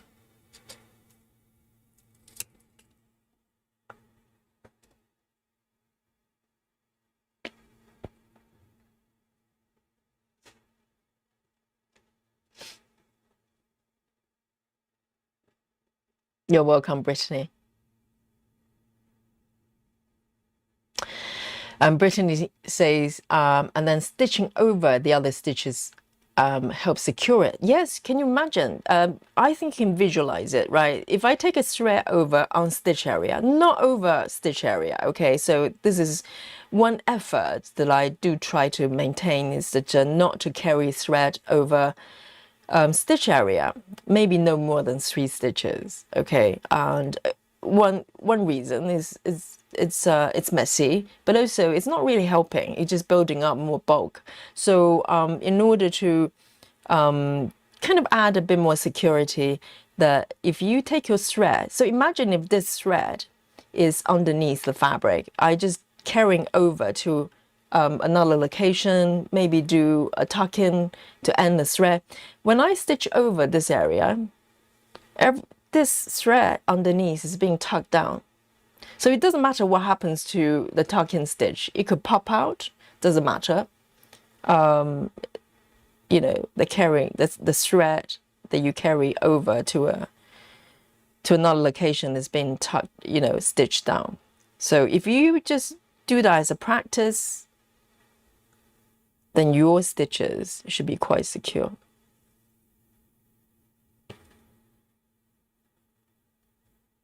And it's probably one of the simplest way to end, because you know, sometimes pin stitches, sometimes people do, it's much trickier to do with maybe 22 counts upwards, because you have a lot less space to work with.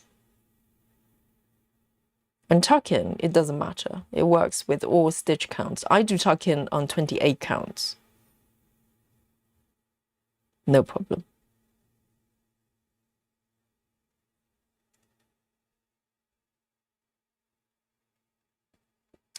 Ellen says, I was requested multiple times to start a floss tube channel, and I refused for some years to start.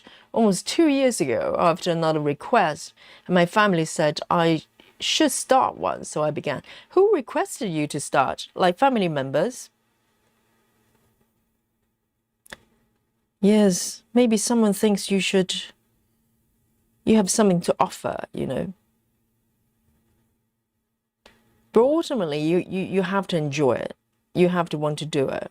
Otherwise, it's going to be painful. Chivis says, I'm still on 310 since the beginning. Oh, that's block stitching. Yes. Well, it's much better 310 than white. Just white stitches. Ellen says, and then I post my first web parade without any expectations. I felt as people were actually waiting for my channel. I'm still honored, and I see my channel as Floss Tube Diary for my children. Yes, that's a really, really good way of looking at it. If you do it for yourself, and you have to, you know, even if your spirit, you know, your intention is to serve others, you have to have that feeling of, you know, serving others, but not doing it for others. That it's a little bit different. Do you not agree? Because the spirit of it is to you know, offer something to the world that someone somewhere is going to enjoy. It doesn't matter how many people, 1 person or 2 million, doesn't matter. And but at the same time, it's authentic to you. It has to be. You know, sometimes you see channels that try to do this, that, and the other, trying to second guess the trend, second guess the algorithm. They end up being they end up in pain, because most of the times they probably guess incorrectly, and things don't happen the way they want to. So you need to stop second guessing. You need to figure out who you are as a content creator, as a person, really. I mean, let me have a look. Chocolate time, I can see. Yes, great. I can take a breath. Hang on. Let me just end this row so I know where to start next. Let me see. Beautiful. Am I correct? This is the second one, right? Have I missed a stitch? I have a feeling I probably missed this stitch. The first row. So this is the first row over here. I knew it. I knew it. The first row and the second row. All right. I did not mark this one, did I? And then I've done the second one. Oh dear. Okay. Already. I think I made a little bit of mistake. It can be fudged, because the colors are so similar. I think so this is the first row. The second row, I probably stitch this one by accident. I stitched this one by accident, and this one is correct. This one is all right. 3 stitches there, but I think I stitched this one by accident.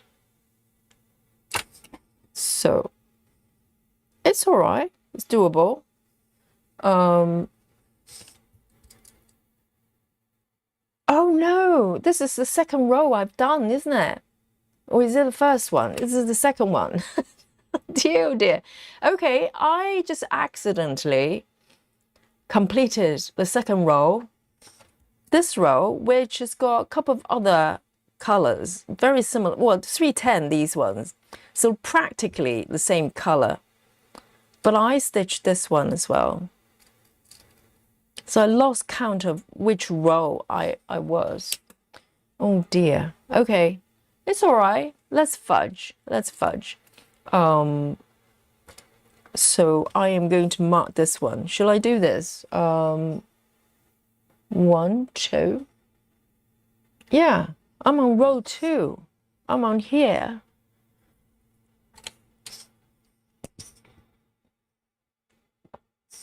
Let me just mark this one. Erase, cover up the crime scene, okay? So I'm gonna just pretend the entire row is the same color. And I'm gonna come back from the third one. Let me just show you my paper cam here. So what happened was, this row, I just started stitching for some reason without marking the first row. So I was under the impression I was on the first row, and I probably stitched a couple of stitches I shouldn't do on this row, but I'm gonna just mark the whole row and start from here when I come back. After some chocolate, maybe. Yes, let's do that. Here we go, chocolate time. Chocolate time. And I was actually quite surprised that this area, this cushion is actually not very confetti, because if you look at it, the color transitions are so intricate. It wouldn't surprise me if it was very, very confetti, but there you go. Yes, chocolate time. So today's chocolate is not handmade, because in the spirit of the paper chart, I should have made my own chocolate, but no luck with that. Okay. So here we go. Join me for some snack, okay? Any snackies would do. And today I'm back to this plain dark chocolate, 74% Fitzroy. Very, very nice, from Montezuma. Okay, they have not get in touch. I'm giving them free publicity every day, worldwide. And they have not got in touch. They have no heart, do they? And yes, but I'm eating the chocolate. It's delicious. So here we go.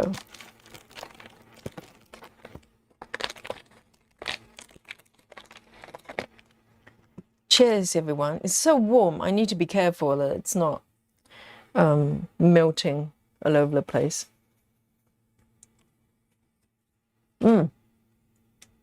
It's melted already, because I think it's melted in the box.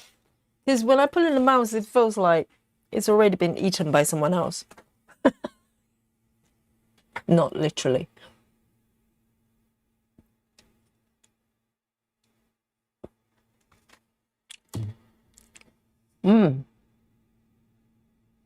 Suki says, Yogi, how many thread cards do you have attached to the 2 rings on your master set? Oh, good question. For the DMC, let me just zoom out a little bit. For the DMC set, I don't know how many.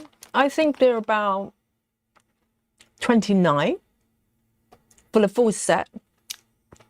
So I've got all the holes ready for every single color that's on DMC. So some of them I have not come across just yet with my project. So there's no thread there. So there are quite a few. They're empty, but I think 29, something like that. Can't remember. But CXC, I think CXC's, it's about the same number. It's about the same number.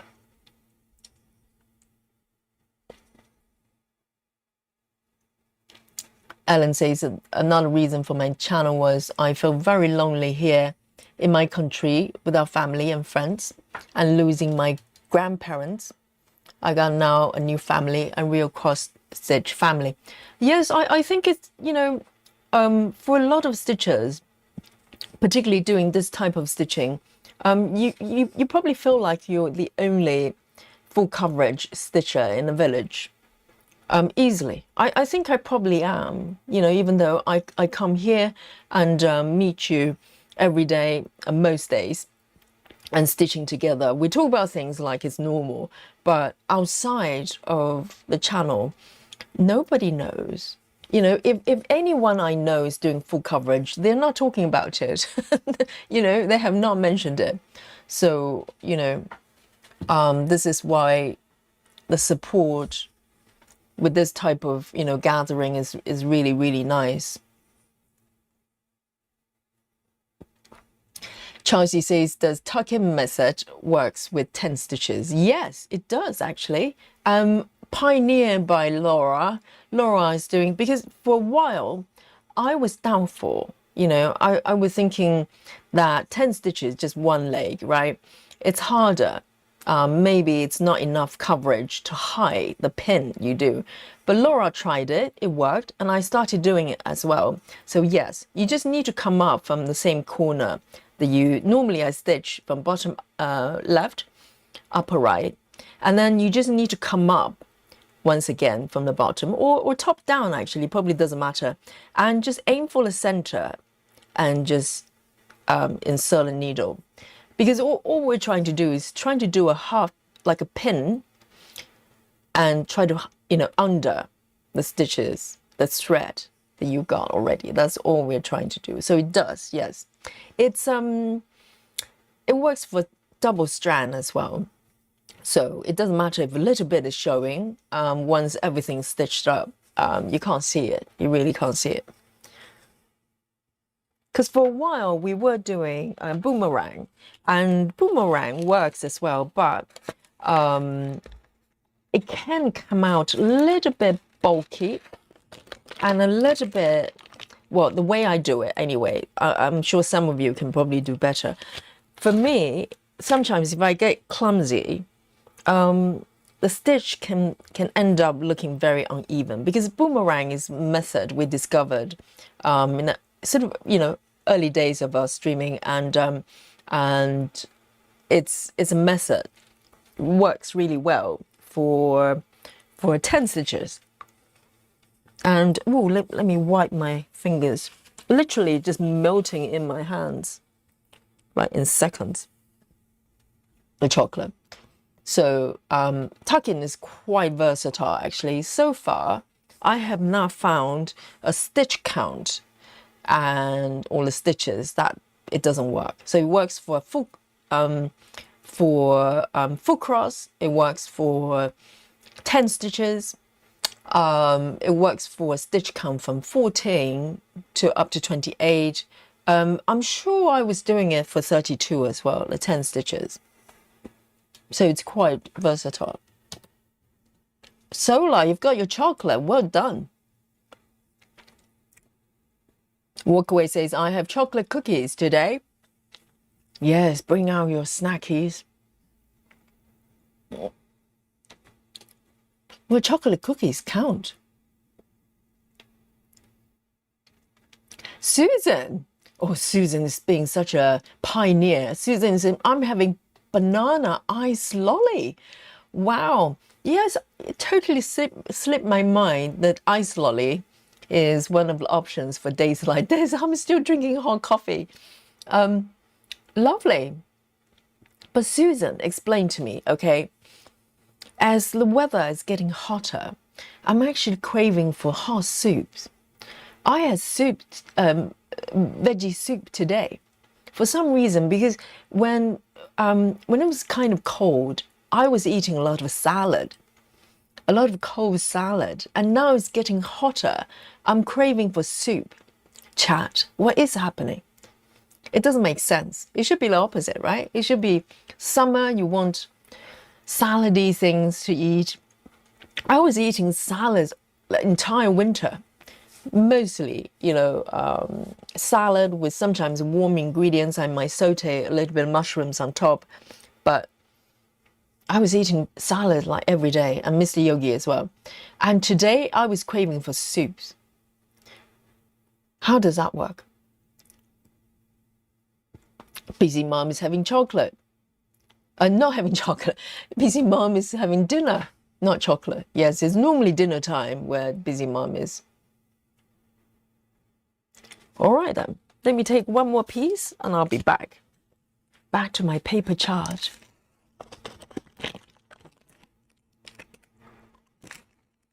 Michelle says I keep my chocolate in the fridge. Yes, that's a good idea. I haven't thought about that. I just kept it in it's in room temperature. And this room, it's got a big window facing me, and it can be very hot during the day. So maybe that's a good idea to keep in the fridge. But then again, you know, weather like this is not going to last very long normally. If the previous, you know, years, anything to go by. Lynn says, Yogi, how is it we don't get adverts on your channel? Oh, yes. So do you mean our stream? Yes, our streams are not monetized because it's not nice to come to a live stream and there are adverts. So once it's archived, yes, it's monetized. But during the live stream, you know, sometimes we do 10 hours stitching, 11 hours stitching, no ads. So that's why members like you, Lynn, is so precious, because, you know, it supplements some of the costs. Thank you so much.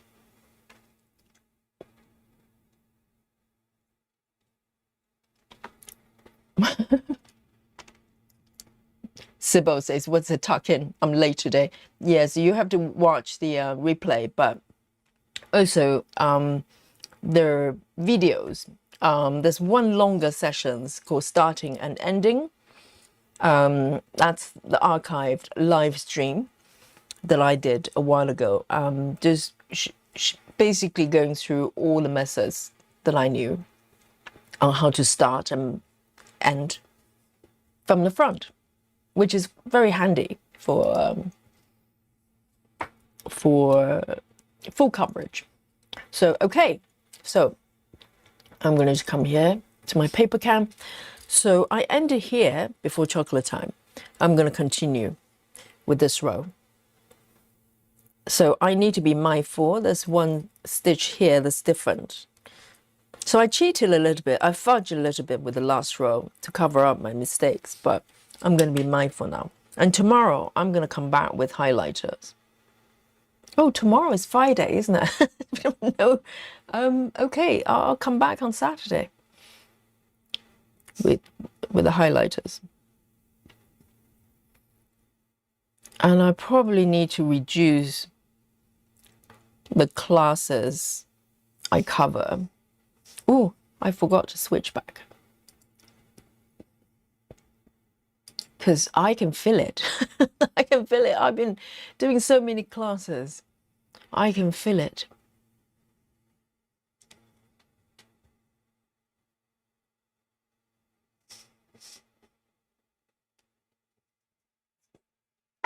Chelsea says boomerang slips the stitches for, yes, that's one of the issues with boomerang as well, yes. For even weave, depends on which direction you stitch. Sometimes the threads can slip. Yes, you're quite right, Chelsea. Walkaway says, I found Yogi's channel because of Ellen's channel. I love how you all find out people this way. Yes, there's a network here, very organically, because, you know, when you come across someone's channel, if they talk about some another channel, you go and you know, check them out. And sometimes it's just algorithm. If you watch one channel, sometimes he just recommends another channel that's kind of similar in content. So this is how you grow your channel kind of organically, right? And it's probably the most healthy way. Okay, so I'm going to stitch until there are 4 stitches and then skip one. I'm not cheating, okay? So this chart is charted this way. It's not my fault. I'm just stitching my cushion.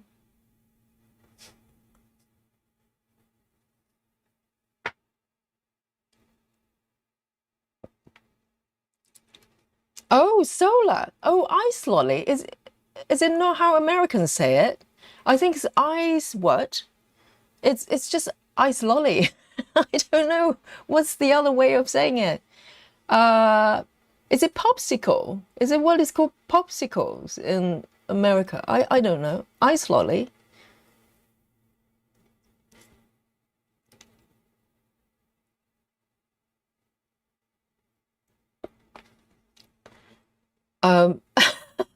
Ellen says, Yogi, I think you need a doctor's appointment with all your cravings.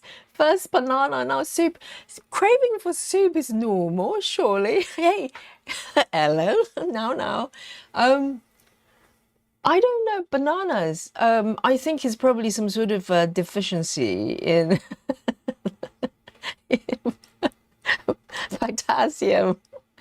And yes, I have been craving for bananas a lot. But the thing is, though, I was craving for lettuce quite a lot as well. Probably why that was why I was eating so much salady things. And now it's getting really hot. I'm craving for hot soup. It makes no sense. It makes no sense.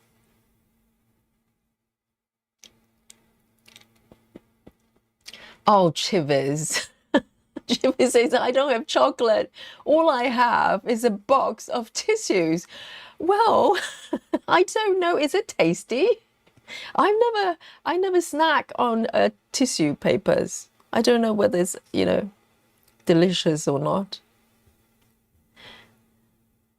1, 2, 3, 4. Okay, 4 stitches. So I've done these up to here. Let me show you. I've done up to here, and there's 1 stitch here I need to skip, and then 3 more. Oh, I need to pay attention. I know that all the colors are very similar, but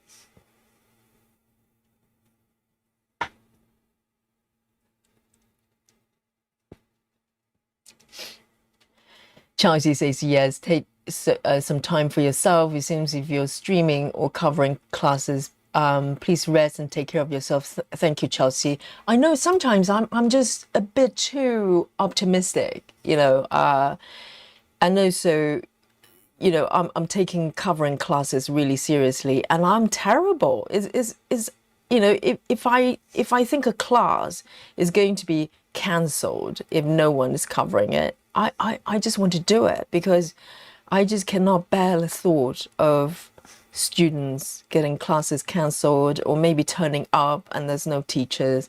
Oh, that's terrible.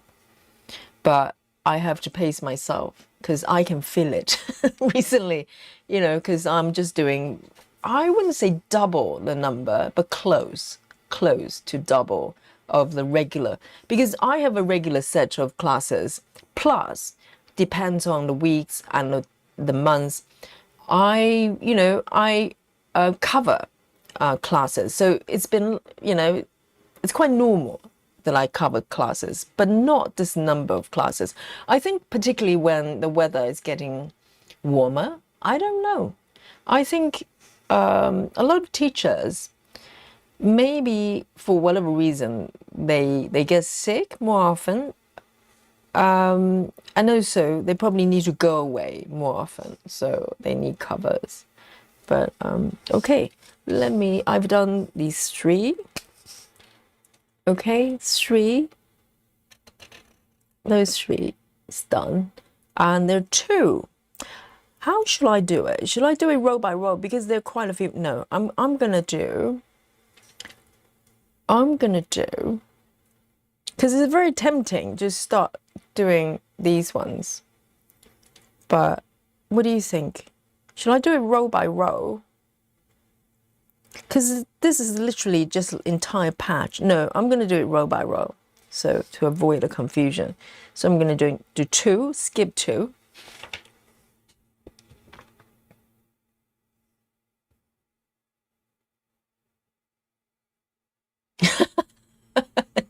Stop.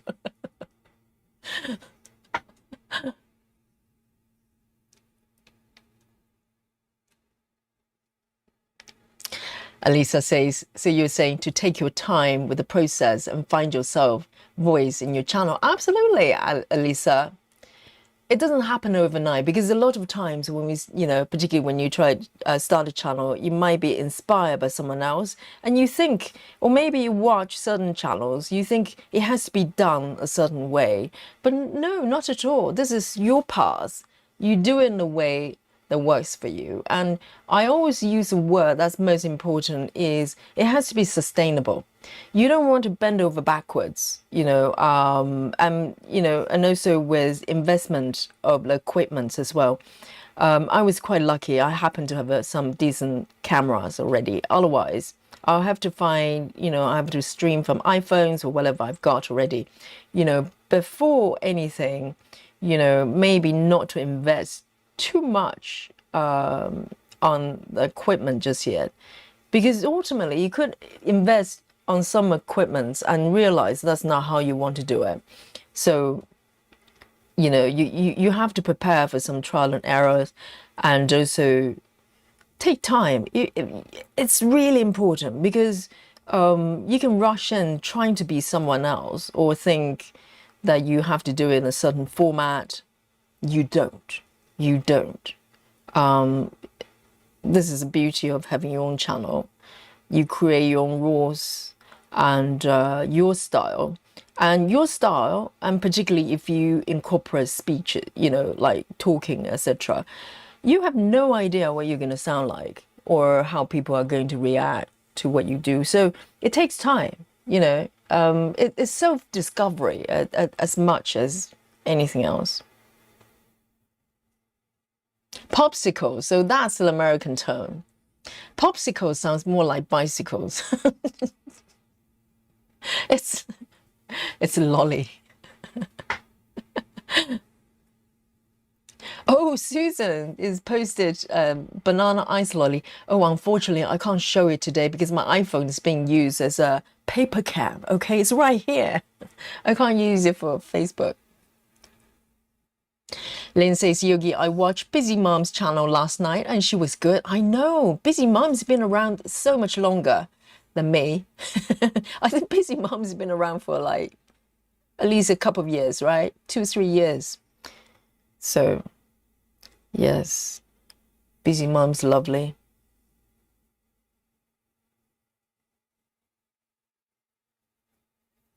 And Busy Mom's been streaming as well.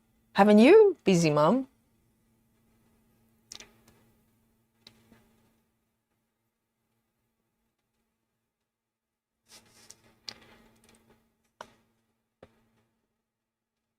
Alisa says, no chocolate, so I ate a few mango slices. Yes, mango is lovely. Mango feels very summery.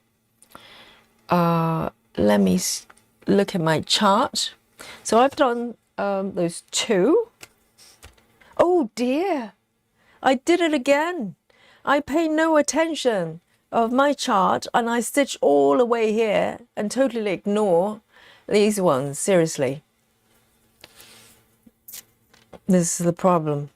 I do this anyway, even with abs, but this is getting worse. Okay, but luckily the colors are very similar because these ones are 310s. So very similar. See, I just charged through the area.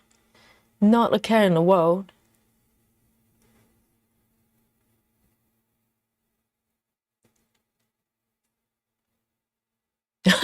Chivis, that's terrible. Chivis says, Yogi, you all taste like cardboard to me at the moment. No tissues. So tissues, chocolate, same thing. Are you having stuffed nose or something? Blocked nose? Because I find when a nose is blocked, the sense of taste kind of just goes out of the window. Nothing tastes like anything. Tissue, I'm sure it tastes different. Tissue papers and chocolate, I'm sure it tastes slightly differently. Oh, poor Chivers.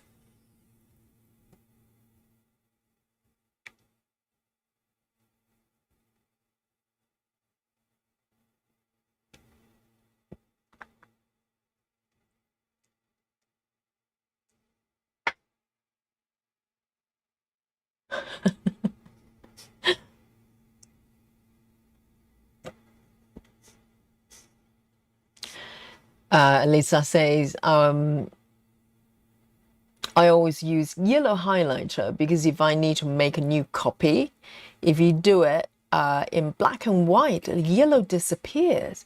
Oh, really? But why do you need a to make a copy of it? Wouldn't you just print it off PDF or something? So if you use yellow highlighter, it gets ignored by the printer. Really? Or a photocopier? Are they still around, photocopiers? Can you still do it?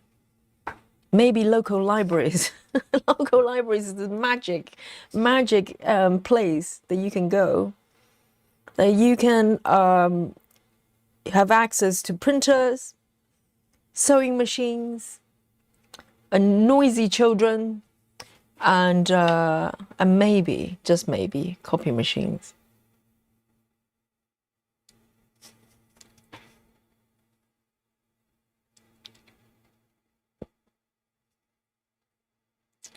Cassie says, I can't do chocolate for a while. For the first time, my doctor mentioned my A1C. What's that?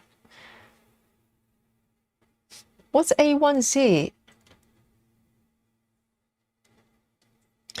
Linda says, always be yourself and not trying to be someone else. You do you. Absolutely. And it's hard because a lot of times when we start doing something that we've never done before, we try to emulate other people, don't we? Because we need some sort of, we need to know what to do, basically. But, and that's okay for a little bit, but ultimately you need to give yourself some time to discover who you are, because you can't be someone else forever. Eventually, something's going to give. So, and the only way to find out who you are is to be yourself, really. It sounds really simple. Brittany says, kind of a long question, but setting up your master set, what size length do you cut your threads? I stitch some projects with loop method and some 1/1. So what's the best thread length? Well, I think, Chad, what do you think there's a kind of ultimate, kind of best length for your threads? I think it's up to individuals, right? And also how long your arms are. And, what distance you're happy to travel in terms of pulling your threads up or down. And everybody probably has different ones. I think I measured the other day. There's one stream. I think someone asked similar questions. I think my single strand, these ones, DMC, I cut them around just over 30 centimeters. And for 2-strand stitching, I don't quite double it, but almost. I think I probably cut them at around 50 centimeters or something like that. But it's up to you. You just have to kind of, when you pull your thread up, how far you can go without straining your arms. Because, for instance, Komari, she cuts her thread really short. I think she does that. One is to stop herself from traveling too far. So let me just check my chart here. 1, 2, 3, 4, 5. 5. 1, 2, 3, 4, 5. Okay. And also, to optimize her movements, so she doesn't have to, if you only need to pull your thread this long, like this long, it's very different from 3 times the length, right? Because your arms just you have to lift your arm a lot higher. So there's probably a sweet spot somewhere there for you. Yes, Busy Mom have been streaming. Very nice. And Busy Mom says, I'm going tonight. Oh, Busy Mom sounds like a threat. Busy Mom, Busy Mom is going to do another stream tonight. Okay. Oh, who is posting? Who is putting pink frogs in the chat? It's not allowed. Yes. Busy Mom is going to hopefully 7 p.m. Central Time. It's going to stream. Very nice.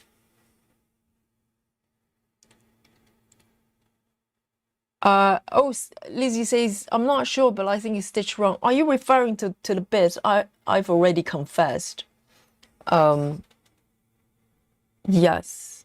So I'm now down here for this row here. So I'm gonna skip 3 stitches, hopefully. I always forget. This is a terrible part of it. 1, 2, 3. Oh, I've already stitched 1 more than necessary. It's okay. It's okay. No, I'm probably okay. 3 stitches. Yes, I did 1 extra. Okay. But this area is quite fudgeable, luckily.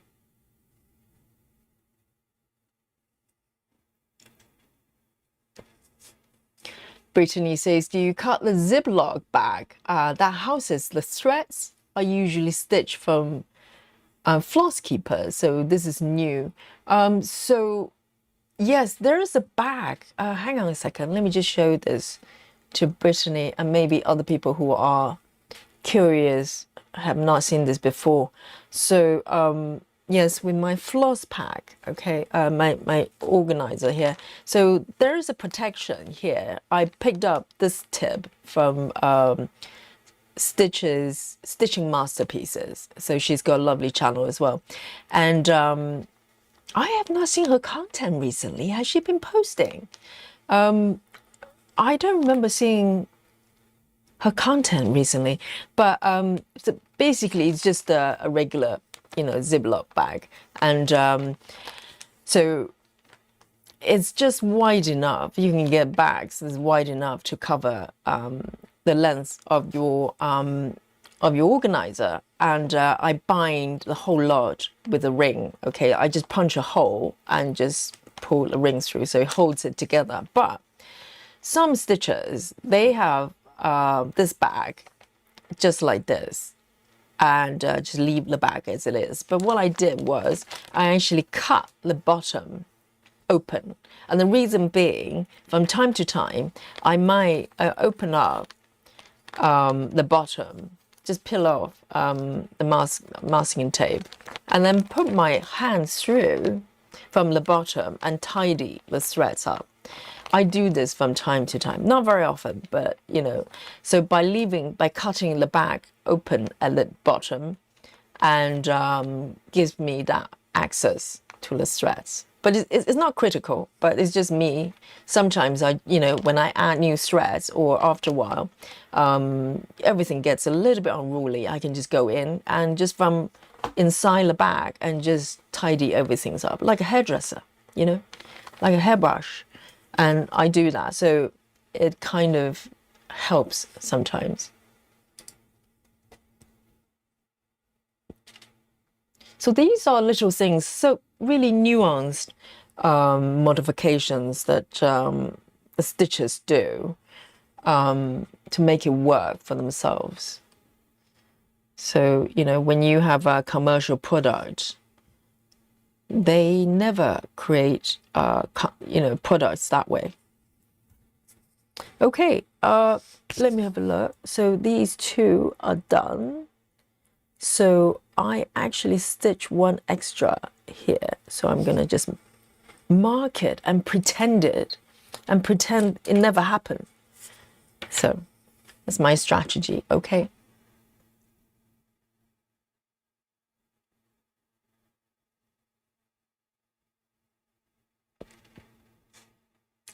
Ellen says, I have a photocopy center.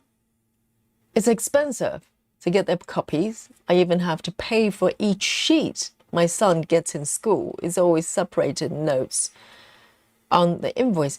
So photocopy, why do you need to photocopy? Is to So photocopy is to make a copy of a hard copy already. But why do you need to do that? Why do you need to do it on a regular basis, I wonder? Because I can't remember the last time. The last time I used photocopy machine was when I was working for, working in an office. That's quite a few years ago. I have not needed to use it. So from here, okay, I'm going to do this 4 actually. Why not? They're here. I'm not going to go any further. I'm going to just do this 4. Because I'm literally at the bottom of the chart. Just 4 stitches. Sarah says, I cut my thread a little shorter because I'm using a laptop hoop stand and I need room to pull the thread under. Without hitting my lap. That is such a, yes, this is what I mean about nuance when it comes to setup. There isn't one rule or measurement fits all, because for Sarah, if you have seen the type of hoop and stand Sarah uses, is something that you can prop on top of the lap, and so there's limited height from the surface of the loop of the hoop down to the thigh area, so it has to be a little bit shorter. It's fascinating. You just need to make it work. I think the best way is if you test it, to see how far you can pull a thread happily. If you have to do it, 500 times a day, is your arm happy? And you can make adjustments from that.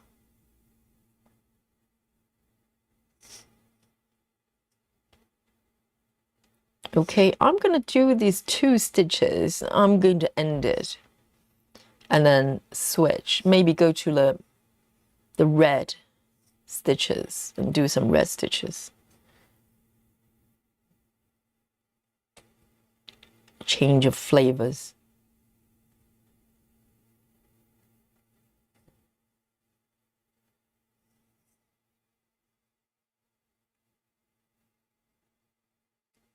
Nikki says, I photocopy my paper patterns. But why do you need to photocopy it? Do you not just take a photo? Because normally I would literally just take a photo scan. If I'm feeling fancy, I use the app instead. So it takes better pictures.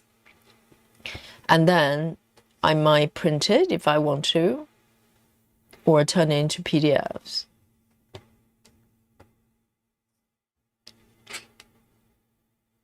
So there's no need to photocopy the hard copy, if you know what I mean. Okay, so these 4 are done. It's such a terrible way of marking. You can't see through. So if I need to go back and refer to the stitches I've already done, I have no idea where they are. Great. Right, so I'm going to move the chart here. Let me just show you my paper cam here. So I've been stitching this area. It's going quite well, but I'm literally very close to the bottom there. And I'm going to change the flavor slightly. I'm going to come up here and maybe pick this one. This one looks very inviting. Little star. What is this? Like a little twinkly icon. And I'm going to bring on my iPad here so I can find it. Right, 240 colors.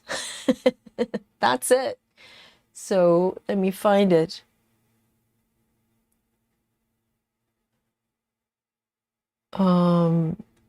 So this is the process that is going to take most time when you deal with confetti on a paper chart, right? Wouldn't you say? Because it's not so much the marking itself. Once you get that working, it works, right? But it's more of a, whenever you need to switch colors, you have to come back to this list. Isn't that what you do, guys? If you're a paper stitcher, do you not have to come back? If you stitch something that's got 240 colors, do you not have to come back and flick through and try to find a symbol? And hoping there are not two symbols with very similar shapes. So that looks like, no, it's not this one, is it? So it's a circle in the middle and a cross. I was thinking, oh, is it this one? Do you think? But this is blue though. It looks very similar but different. No, I don't think it's the same. Is it the same? But why is it blue? Okay, I kind of assume it could be. I was assuming that it might be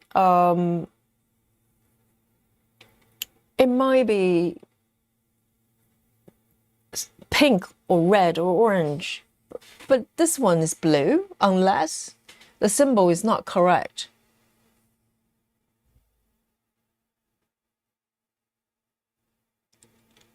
Let me have a look. Is there, I probably need to check Saga, because just in case it's not correct. I think the symbol is not correct. It cannot be blue.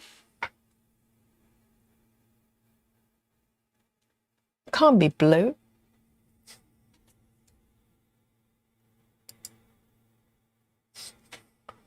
That doesn't look correct, does it? It cannot be this blue. I probably need to refer to Saga actually, because otherwise I'm going to stitch the wrong color. Amanda says, I don't flick through the symbol chart, not the dummy old. So how do you do it? Amanda, I need some tips. So do you not have to come back to your thread list and check every time you change a symbol? Is there a better way? So this one, let me, okay, so this one, I need to refer to the app, just in case the symbols are different from my Saga. So just a little peek, okay? Yes, Saga key, Ellen says, you need to check the Saga key. Yes, I do. Okay, pretend I'm not doing it, okay? We're 1982 here. But I'm going to just quickly have a look to see what this color is supposed to be, because it doesn't look right. So let me give it a little tap. Ah, indeed, it's not correct. It's supposed to be A92. A92 is not blue. A92 is orange. All right, let me show you what color is supposed to be. A92. Yes. A92 is this one. Totally different. Look. This one makes sense. Yes, guys. So from time to time, I need to refer to Saga, okay? Using the candlelight, of course. A92. So yes. I think when the color is just so drastically incorrect, you notice it.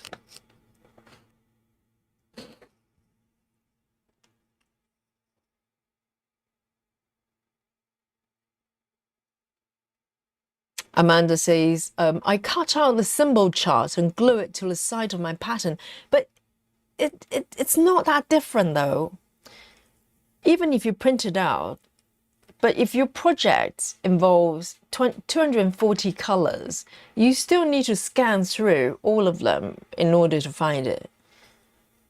Right, Amanda? Even Amanda, the alien, will need to do that. No? Because it doesn't matter where you put your thread, where your thread list is. You still need to scan through all of them in order to find the right one. Am I not correct? Is there a better way?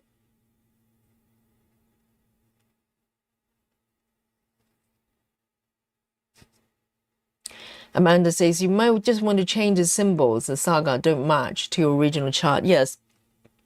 That could be one way of doing it. If I can actually find a symbol from the symbol library that's identical. Because normally, you know, if I'm not working with papers, it's not an issue. But yes, I think for now, for this exercise, I'm going to just stitch it. And leave it like that. Okay, so with this one, I am going to work with these three little ones to start with. So I'll try not to be too ambitious. Let me start here first.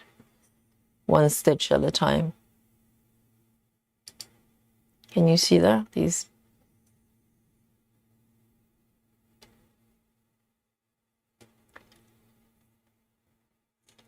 And imagine if you have a chart, if you're working on a really confetti area, you have to keep going back to your thread list.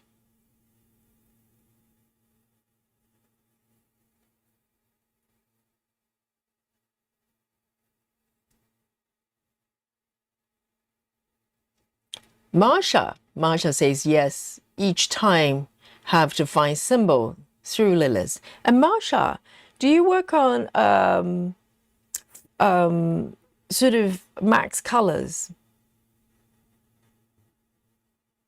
Because 90 colors is quite a lot. Oh dear, what's happening with this thread there? I went down the wrong corner.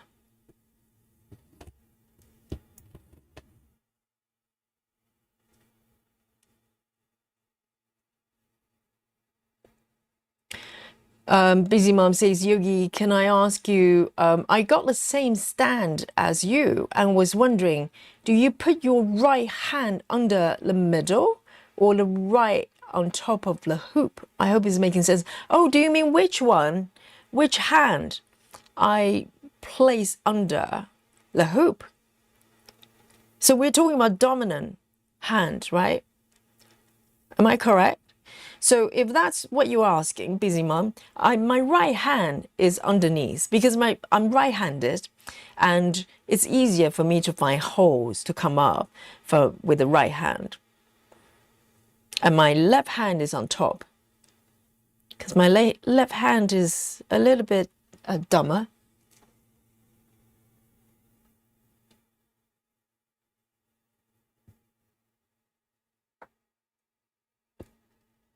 Amanda says, you start to memorize the colors you're currently working on. You're usually only dealing with 10 or 20 symbols at a time. You can even just tape or draw the ones you're working on that day. Okay. But what if you're working on a really confetti area? The switching, I don't know, within the block, 30 colors. I don't know. Is it just a matter of keep going back and try to memorize it? If it's, you know, up for me to memorize anything, I probably won't remember anything.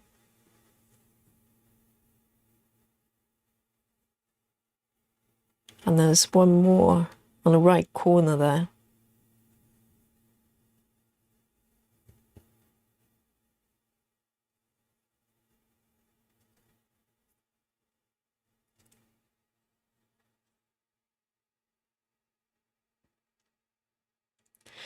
Marsha says, no max colors, mainly regular 90. 90 is still a fair number, though. You can still come across a lot of confetti. Okay. I've done this one, and this one. And there's two more down here. There and there. I'm going to deal with one row at a time so I don't get confused. I'm definitely coming back with highlighter.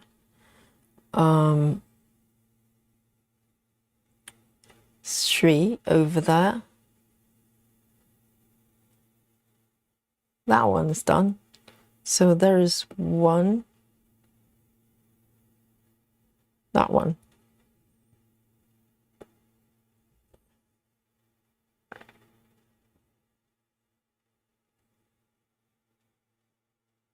And then that one. Is it? Yes.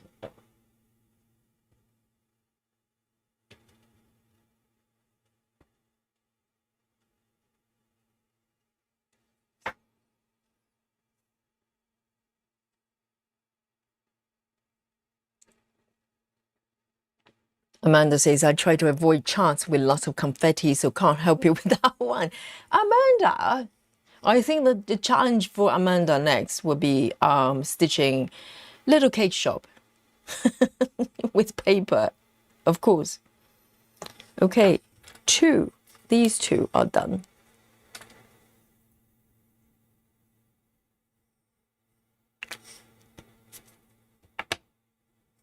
And there's little one over there at the bottom. Why does it, hang on. Yes, that's that one.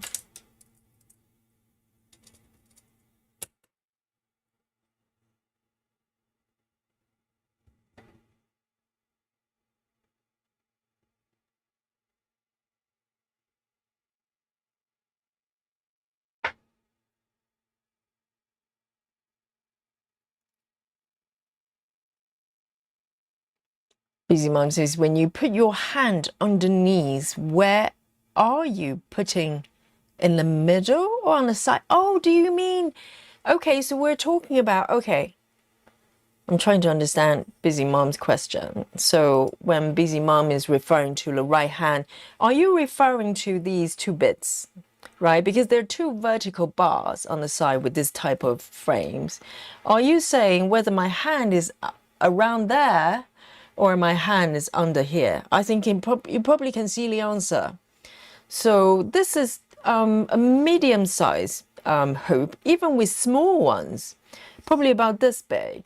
I still have plenty of room to go into the space between the 2 bars, if that makes sense, Busy Mom. Yes. So definitely my arm is not going to the right side. But also I think it depends on where you're stitching. If I'm stitching, I suppose it doesn't matter where, because I try to position my fabric not too close to the right edge, because I like to center the area I'm focusing on, the center if possible, unless there's no fabric, no margin. That's enough. Otherwise, wherever I'm trying to focus on, I try to position the fabric, the area in the middle, so I can comfortably go around here below and place my hand underneath. Can you see my arm there? My right hand is going under. So the position of my arm doesn't have to change too drastically. Doesn't matter what I'm stitching, because I'm always aiming around the center area. And I don't think I ever have to go around to this side to do it. I don't know why you need to, but unless it's tiny, tiny little hoop, even when a hoop is this small, you still have the space to go underneath from here. So hopefully that makes sense. So I never have trouble kind of running into the bars, the vertical bars here. So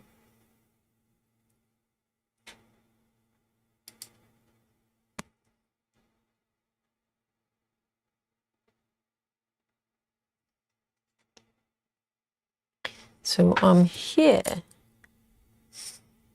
I think. Yep, that one's done.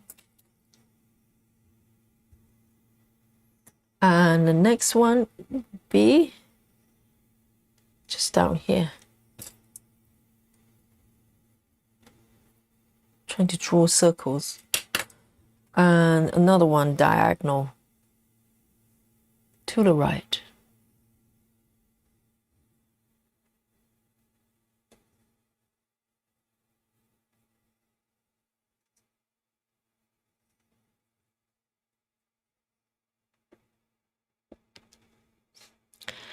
Cassie says not trying to change the subject, but have you watched the trial or the Netflix documentary of the crash? Oh, I've been hearing about this documentary. I'm aware of the case of this young girl, crashed the car and basically killing two of her friends. One of them was a boyfriend. Yes, and she got sentenced, hasn't she? And it was a bench trial. I can't remember whether the trial was streamed. Was it streamed? But I have not watched the documentary because I don't have a subscription for Netflix at the moment. So I have not watched it, but I'm aware of the case and I have watched bits and pieces of about this case.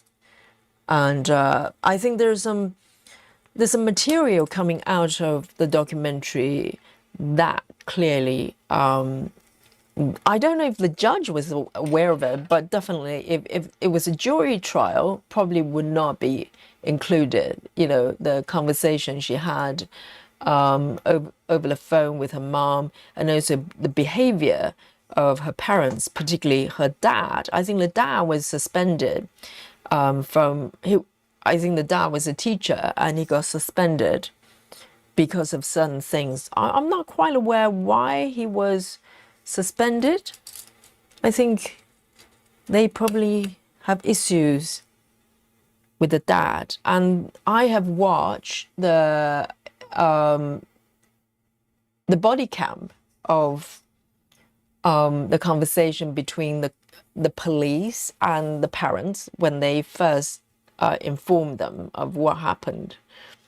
So it was quite telling, even just watching those. I don't know the documentary, whether the documentary capture more things. But she's a interesting creature. She's like a chameleon. She's kind of looking one way at the sentencing, but apparently her behavior being in jail waiting for the trial was quite different. So yes, it's a weird case, because she could have killed herself, right? Because she crashed the entire car. I'm trying to find the next stitch. If I can't find it very closely, I will probably stop here to avoid mistakes. But this one I can probably find. That one at the bottom corner there. And I think I can totally see sometimes, you know, there'll be occasions that I totally miss stitches in between. So that one is doable. And there's another one, tula necks. I'm going to just deal with it stitch by stitch. So was the trial streamed? If it was, I didn't watch it. Solar says, Yogi, is your chart max size as well? No, it's not super size. This is regular size, but max color.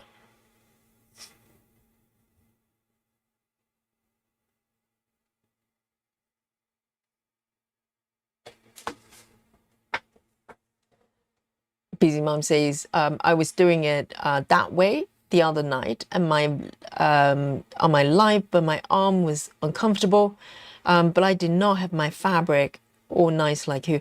Yes, I think it's probably a good idea not to position where you're stitching too close to the edges, because if it's right in the center, you always aim toward the center, and it's a lot easier. So your arms, you know, if you're used to having a setup a certain way, where you're stitching is always right in front of you, You know, you don't have to kind of bend over backwards to accommodate it. So it's probably the secret of not having, you know, pains and sore bits, because you just need to position wherever you're stitching right in front of you, always, does not change.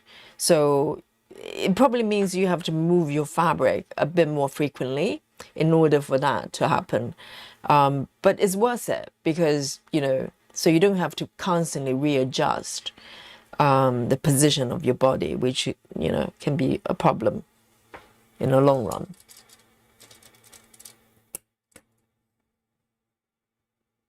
But this type of stand is really good for streaming, I would say, because it doesn't move. Unlike Lowry or some other types, bounces, right? I'm having trouble finding the next one, so it might be a cue for me to end my stitch. I can find this one. This one I have found. It's kind of right here.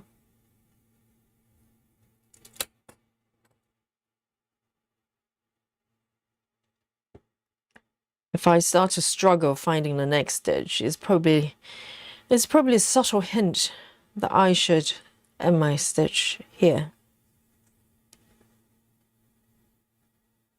I'm going to do a tuck in.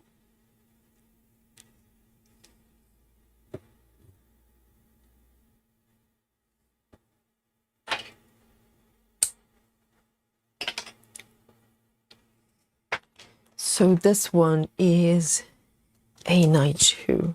Let's thread it back. Yes, so there, you know, so when you switch color, for instance, you need to check your threadless. So that's one time. But when you finish, if you have leftover thread, then you have to put it back on the needle board, for instance. You have to check the color again, unless you memorize the number, which I never do. So when I put my thread back on an organizer or on the needle board, I need to verify the color again. So that's twice I have to do. Each time I change color. So I need to come up with a strategy to optimize the process. All right. And I think the next sensible color would be this one, this little one. I'm going to check on Saga, actually, just in case, because I'm just not sure about the thingy. So this is the part. Unfortunately, I have to rely on my app until I find a solution. So this one is 350.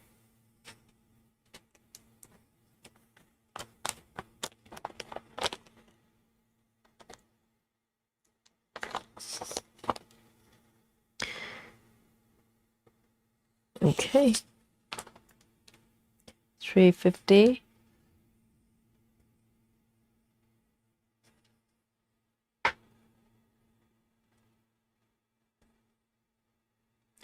Nido says, I've been wanting to comment on this documentary.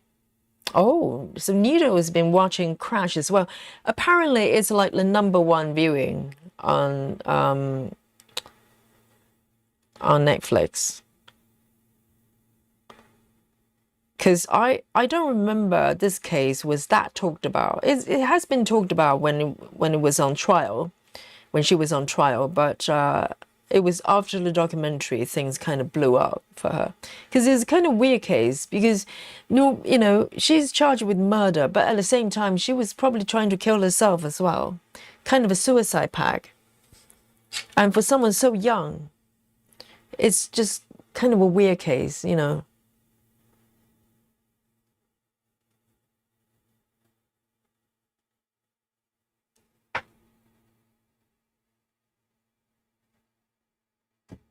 Cassie says it was streamed. Then maybe I'm going to go back and watch the archive, because it was a bench trial, so there was no jury. It was the verdict came from the judge. But I did watch the sentencing just very recently of the exchange between the mother, because normally a sentencing, the goal, particularly from the convicted person's side, you want to appeal to the judge for leniency, right? So you want to show remorse, you want to say sorry to your victim's family, etc.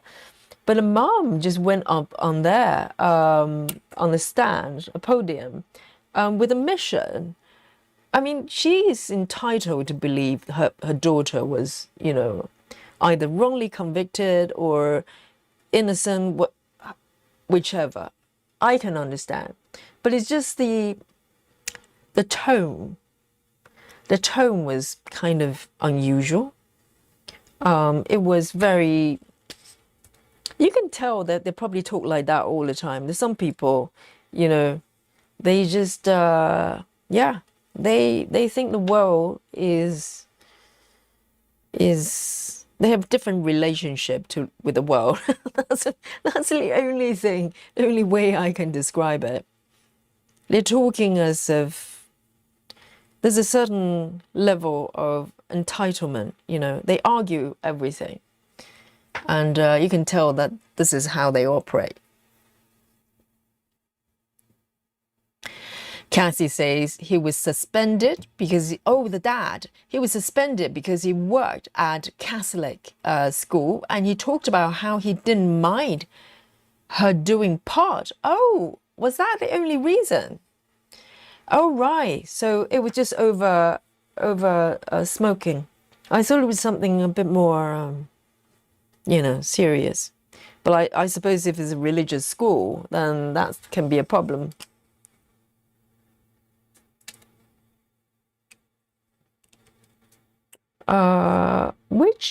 What am I stitching? I'm stitching this one.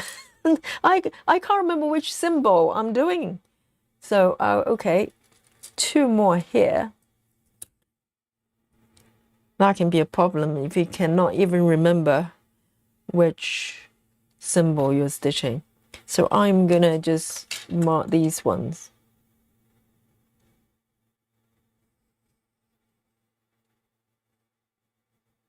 And these ones are done as well. So literally just these 2. Nido says, I think she remembers everything. First thing she did was ask about 2 boys. Yes, I don't know whether she remembered it, actually has the memory or not. I think it's quite common for defendant to say, I cannot recall, I was so traumatized, I have no recollection.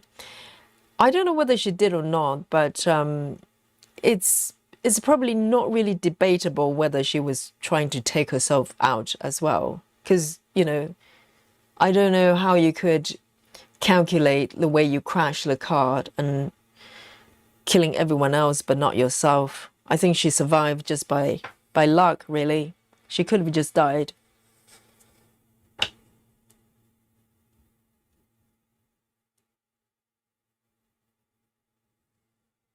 But it's still a crime, right?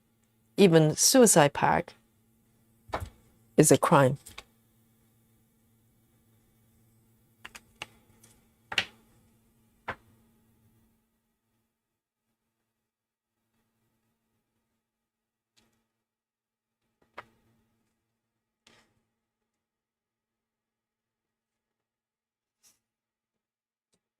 Brittany says, stitching pink wars. Any guesses what piece it is? Oh, pink wars. is it the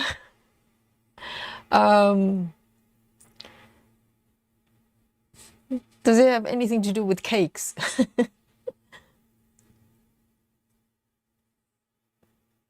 Oh, do you think Nito thinks she actually meant to do that as a threat to scare? But come on, by crashing the car into a brick wall, I mean, it sounds more like a threat. It sounds more like some sort of... I'm pretty sure she was out of control in some way, but I think the intention was probably she didn't care what happened to her either.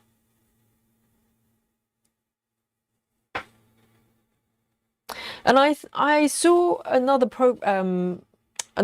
YouTube video of her friend, one of her friends, commenting on, was it her friend? No, someone who was there with her in jail at one point.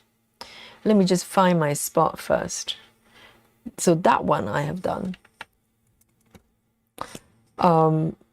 She said when she went on trial, she literally did not recognize her. So this is a lady who was at women's jail at one point, and she was talking about the discrepancies, the differences between the girl in jail versus how she looked and behaved during the trial. She basically, you know, she looked like a different person. So it's hard to tell which one is real. Because in prison, she was kind of trying to play tough, which I understand. If you've never been to prison, not that I have, but or jail, I think is probably quite an intimidating place to be, and you probably try to, you figure out how to survive very quickly, and you probably do whatever it takes to make sure that you're safe and protected, or not to, be harmed. But apparently, the way she was in jail was totally different from how she presented herself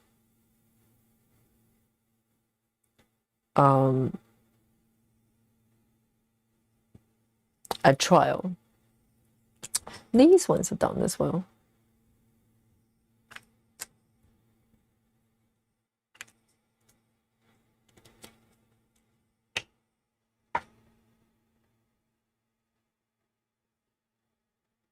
Aimee says her parents helped create the issues and everyone else paid the price. Yes, I think the upbringing, how your parents are, a lot of times contribute to how you become. And she's still young. If she didn't commit this crime, maybe at some point she can grow out of it. Sometimes, we pick up some bad habits from our parents that eventually we learn how to correct, right? If we have that awareness. But she's not old enough to even do that. I think she's in her early 20s, right? Very early 20s, like 21 or something like that. Very young. And there's probably some sort of a family dynamic that they are used to trying to fix things for her. And she kind of expected that.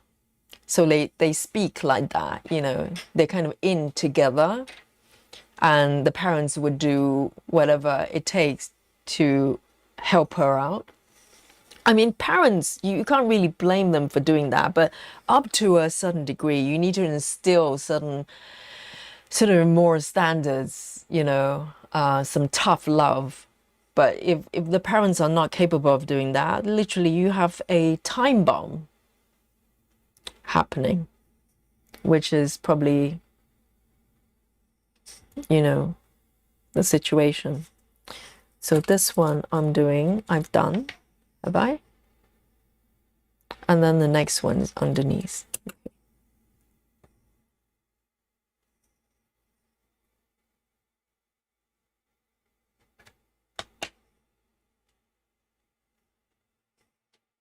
Or maybe I can place a dot, like Steve said, before I mark the whole thing.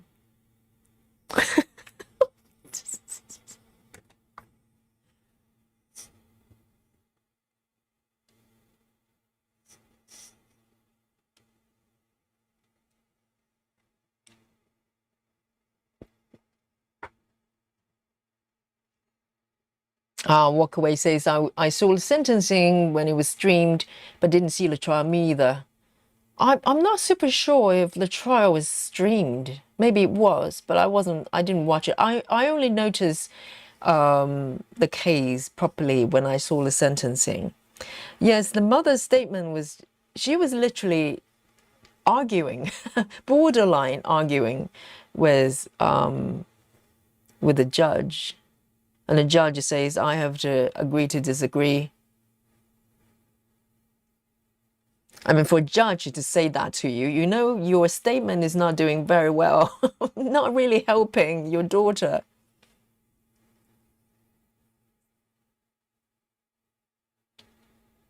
Rachel says, so did the two others that died in the car know she was going to crash? Were all trying to go, they will try to kill themselves. I don't know, I didn't deep dive into what happens, you know, the stuff that came out during the trial, the different theories. Okay, that one. There's one more underneath. There's one more here. That's another one. There's this one here. Is there any more? There are two more here, and I think that's it for this color.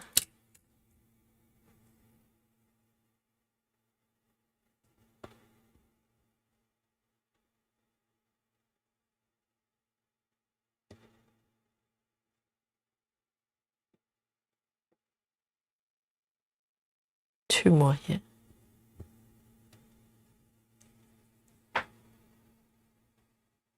Cassie says the black box showed there are little movements in the steering wheel. It may have been Dom trying to stop her. Right, apparently she just she didn't touch the brake. There was no braking during the crash. So either they just you know, totally out of their head, not aware they're crashing into a wall or something else, or intentionally crashing into. It's really hard to prove, you know, because the action could look the same, but the intention might be totally different.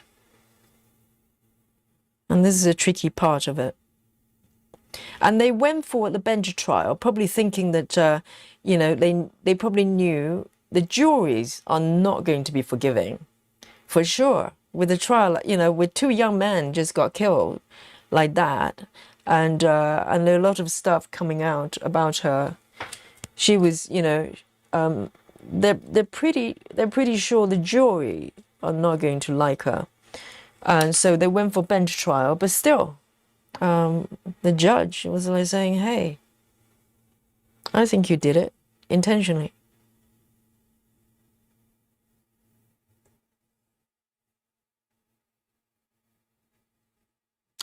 Lynn says, Yogi, where can you buy a digital chart of Maggie? I don't think you can, Lynn. So how I got my chart was through the kindness of Suzanne. So I don't know whether Suzanne is here today, but if you post, I think she posted the chart maybe on our Facebook group. If you go, you might be able to find it. I think the good practice, obviously, if you could provide the receipt or some sort of, you know, picture that you actually bought the kit. But that PDF was supplied by Suzanne, and the chart is converted to everything to DMC. So it's not the same chart as you would get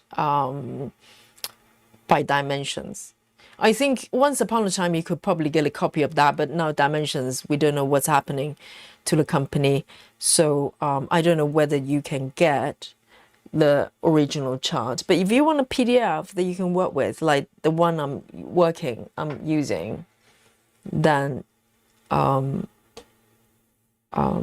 you can look up the Facebook group or send out a post. Then I'm sure someone can help you. So this one, I'm going to do a tuck-in. I forgot what I was doing. I'm going to end this color.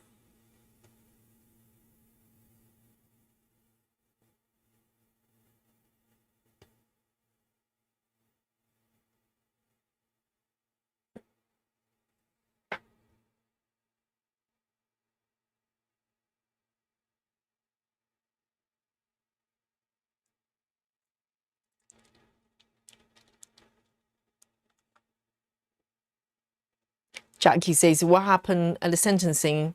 Did she get life? No, I don't think it's a life sentence. I think she got, was it 25 years? I cannot remember. Something like that. I'm trying to recall. It was lengthy enough for her. I think, is it 15 years? Or yes, 15 years. Yes, not 25 years. 350 going back.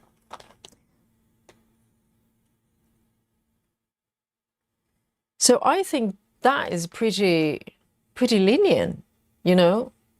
So maybe there's some leeway in terms of whether she actually intended to murder them, because otherwise, murders, you probably get a lot more for that, double murder as well.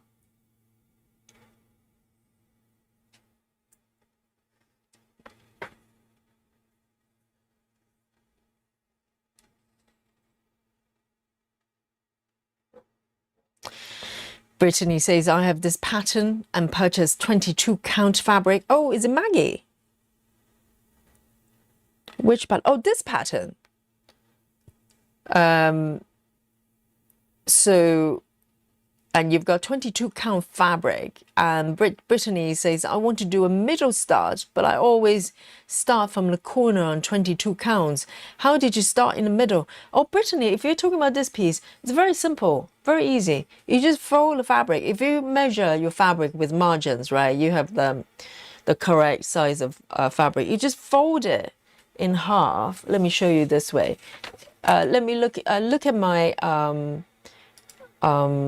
paper cam here. So if this is a piece of fabric, you fold it one way, okay, sideway or top down, doesn't matter, and then you fold again, if that makes sense. You fold it like this. Let me take a piece of paper. Oh, let me look at I've got a screen wiper here, if you don't mind me. Like piece of, you know, paper, right?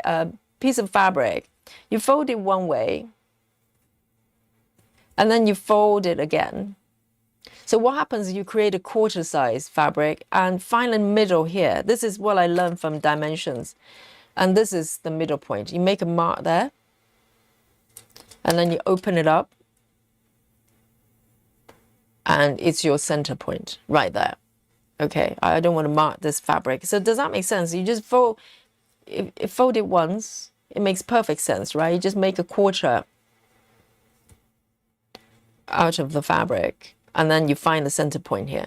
That's your center point. All right.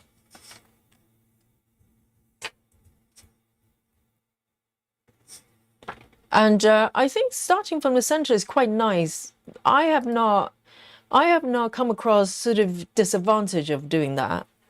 Obviously, if you're parking in particular, you at some point you probably need to flow the stitches to different direction. If you start from the center, at some point you probably need to do a bottom up and right to left and left to right and whichever direction. You probably need to change direction sometimes. Otherwise, I mean, first of all, it's a nice challenge, right? It's nice to change. But hey, Michelle. Oh, sorry, Michelle, I haven't said hello to you, have I? I'm so sorry. Yes, great to see you, Michelle. See you later. Today, if I have not said hello to any of you, I'm so sorry. And I give me a little wave, because you know, it was quite busy in the beginning, so I didn't go through everybody's name here. But you know, I love you here. So see you later, Michelle. I hope you enjoy your snacky time, your chocolate. Travis, back. Hello, Travis. Travis is reporting from work club today. So Travis says, I'm back now. How are you liking the paper pattern way, Yogi? It's definitely, I think today's session actually helped me. It helps me to identify what I need to do. I definitely need highlighters, because before I started today, I thought I would go with the KonMari method, you know, because I think a pen like this is kind of quite easy. to work with. But I think visually, it's not working for me. It's just too subtle. And so definitely next session on Saturday, I'm going to come back with a nice set of highlighters.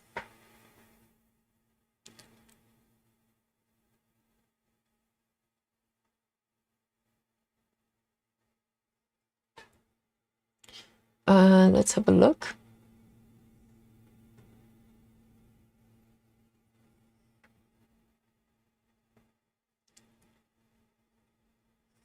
Walkaway says, I think it might be 15 years for each life she took, but I think it's concurrent. So both, yes, you could be right. 15 years for each person, each victim, but they're concurrent. So, you know, it's like 15 years in combined if she's in very good behavior, which is, we don't know yet. She could come out, I don't know whether she has to do 15 years completely, or maybe there's some sort of leeway. I'm not sure. Yes, it's concurrent.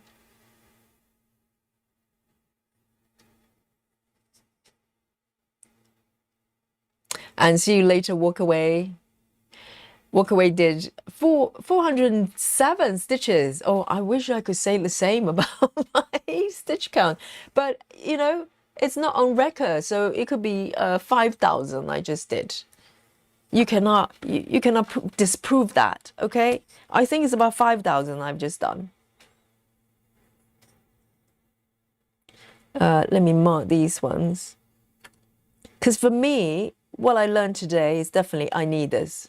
I need to block off, complete the full square for me to read the chart properly, just like on my digital chart. So I'm going to go for this one, okay? Go for this one. They're all quite close together, so I think it's quite sensible. And I will unfortunately have to check Saga because I do not trust the stitches actually match completely. Okay, so it means the process, you know, I'm cheating with the thread checking a little bit because I'm checking with Saga. Okay, it's 3340. 3340. But I'll try to find a way to do it with paper. 3340. Okay, it's an orange. 3340. Let me double check. Yes. 3340. That's an orange.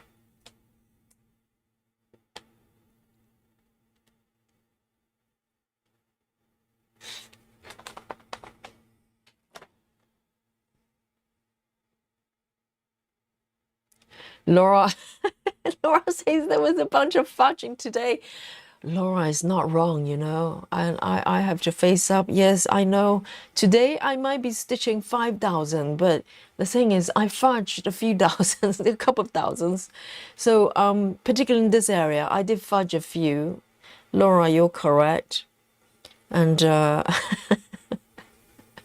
don't know. Yes, I think it's going to be a little bit better once I have the highlighters going on, because visually here, if I can't pre-select my stitches, I run into trouble because, you know, my eyes just cannot really follow the chart here. So I'm stitching this one with 3 dots.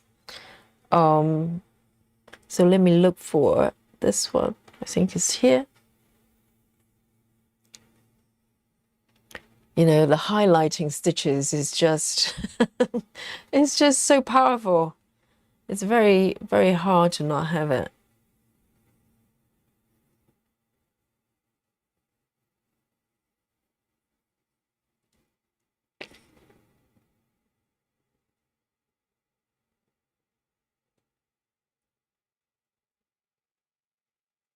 Let me see. 2 stitches here.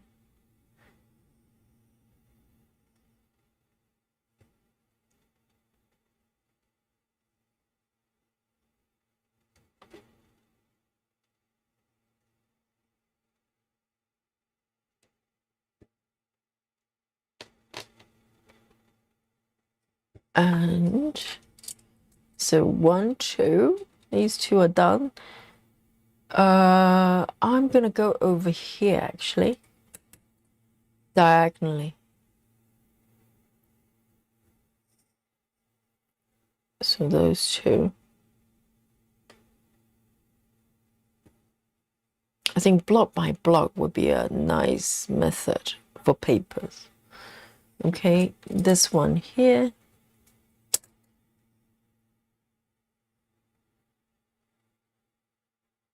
Hang on. That doesn't look right. Is it? Why is that one still there? Which one is that? So I've done 1, 2. Oh, I've done this one as well. Okay. Oh, no. Hang on.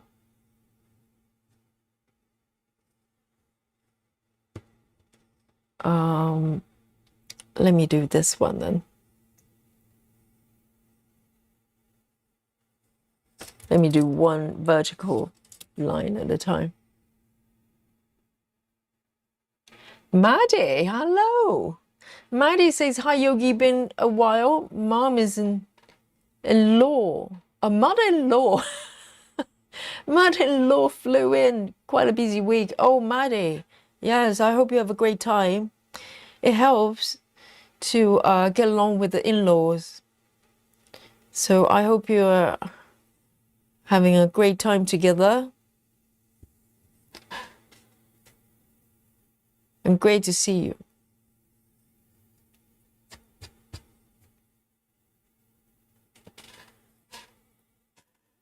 There's a little hair here.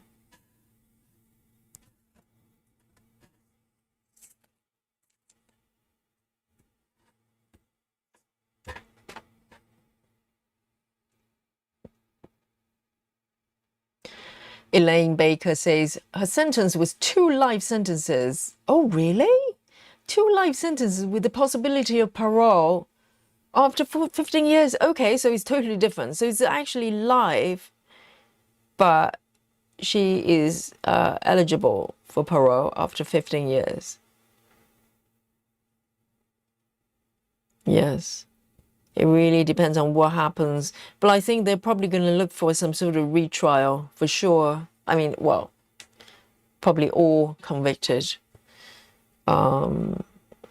people, they do that. And then 2 stitches. Okay, now it's better.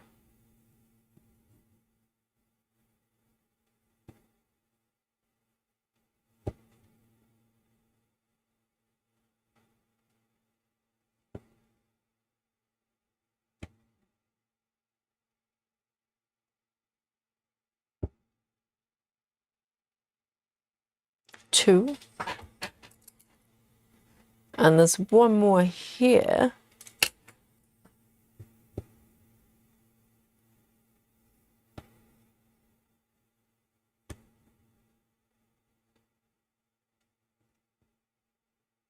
And also with Komari, the way she stitched, she literally plays her paper chart like here, like next to where she's stitching. Maybe that helps as well, but it's really tricky to find space for it. I remember how Komari does it. She will hold a pen and a needle at the same time like this. Okay, this is a Komari impression here. And sincere apologies to Komari doing when she's not here. She will literally just place her chart next to where she's stitching. So maybe that helps as well, because I'm currently having to turn to the side and then come back. And that probably, you know, disorientate me as well.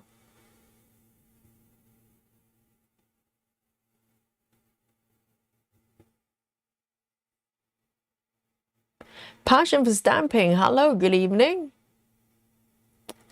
And Passion says, have you tried color pencils rather than highlighters? I actually prefer the idea of highlighter because you can have 2 colors, right? One for pre-selection, one for marking, and then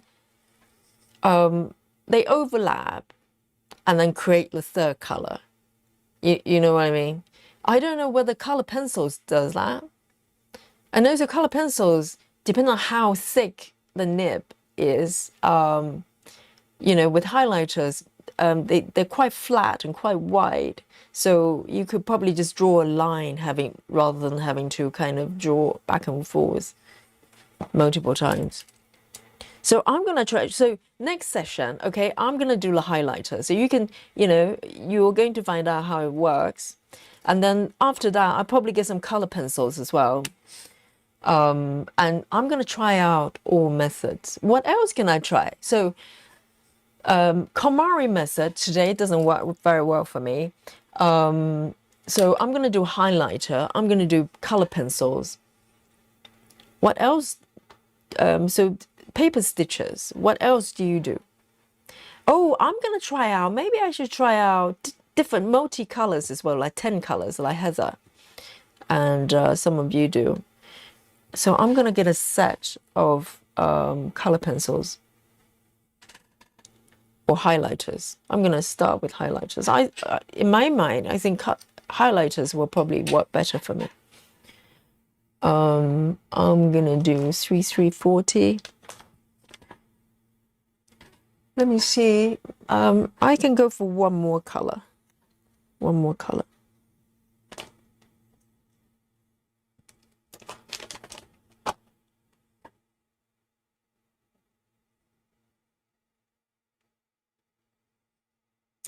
Busy Mom says, what if you had a ruler for marking? Oh, do you mean like having a ruler as a guide to do this? Ah, interesting. But that depends on what direction you take your stitches though, because sometimes it's not always straight line. If you're stitching row by row, then I think rulers might be very helpful. Because sometimes, you know, on stitching apps, you know, like Saga, you could literally create kind of a ruler. And also I remember when I used to use Goodkeeper, not Goodkeeper, Goodreader, the PDF reader on iPad, there's a ruler. There's a ruler function as well. And I used to do that to block off the area or to basically place below the row I'm stitching. Yes, rulers can help a lot. Depends on how you stitch it. I think with Saga, the highlight box is kind of a ruler type function, isn't it? To box, you can literally create a row height box.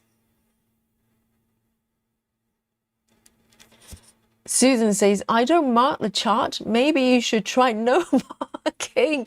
Susan, oh guys, look at this. This is what I have to put up with from Susan, okay? Day-to-day basis. Susan is just coming here to mark Yogi. Now I'm struggling as it is with the chart and with marking. And she says, no marking, guys. Oh. Susan, have mercy for Yogi. Okay, I'm going to do one more color before I start sobbing for the heartlessness of Susan here. I'm struggling as it is, and now she wants to go no marking. All right, I'm going to check this color on my chart here. All right. Oh, only 5 stitches. Oh, no, I'm cheating. I'm looking at Saga. I was just checking. Guys, okay, full confession. Okay, what happened here? All right, I have to confess, don't I? So I was just I was checking this symbol, okay, because I'm not sure whether the symbols match. So I've been I've been checking the color, and then lo and behold, I was reading the chart. I was saying, oh, 5 stitches. Thank you for highlighting for me. Oh, seriously, 349. Okay, no cheating, 349. So these are 1, 2, 3, 4, 5 stitches. Okay. Here we go. Oh, seriously. So I am not cheating. Okay, I'm looking at this now. So there are 5 stitches here. according to the app. Oh dear, the dependency of the app is just terrifying. Busy Mom says, I have to go row by row. Yes, I think that's probably sensible. Maybe I can do that with one of the sessions. Literally just have a ruler underneath each row. Do it block by block, row by row. I think that will probably, work quite well. Let me see, which one am I doing? 349, 349. No cheating, no cheating. 349. Susan, have mercy. 349. I mean, Susan's stitching traveling library with practically no marking. I don't know how she does it, okay? Maybe it's going to end up, maybe her traveling library is going to end up as Pokemon, because she's been doing no marking, so it's going to end up with something totally different. Alisa says, I used to not mark at all on paper patterns. I'm not sure how I used to do it though.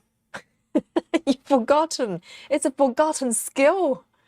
Oh, it's a mystery. So once upon a time you could do it, and then you lost the mystical ability to not mark the chart. All right, I've got 5 stitches to go. Oh, I'm a cheater, aren't I?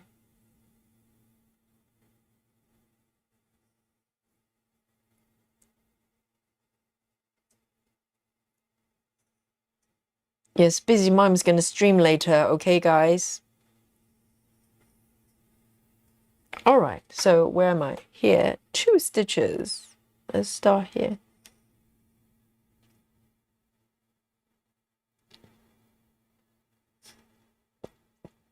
Sound Stitches says, Susan, I don't mark my chart either. Do not encourage Susan, okay? Sound Stitching, be sensible. What?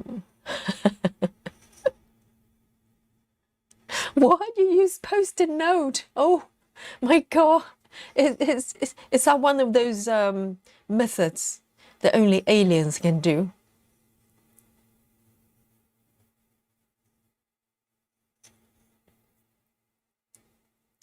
Betty says, mark with light color pencil. The dark one can mess you up. You mean like mine? Like these ones. These are not highlighters. These are just really big fat markers. I got desperate because I tried to use the pen and it's just not working for me. I'm going to get the highlighters. Oh, Chivis as well. Stop, guys. There are there's some numb markers here in the chat. It's terrifying. They're trying to make it sound like it's normal. Is it? Yeah, no, we never mark, and it's okay. But I think if you're, well, it really depends. Okay, if you're looking like Pokemon, yes, Travis. Susan's traveling library is going to evolve, end up with a few Pokemons in a caravan, okay? And but it depends. If you're doing samplers or simpler things, yes, you can probably get away with not marking. I can probably work with paper quite easily. But I think the bar, the standard, the sort of default chart we're talking about is full coverage. So full coverage, no marking. I think you're firmly in alien territory, okay? I don't know what to say to you, all right? I do not judge, but I do anyway.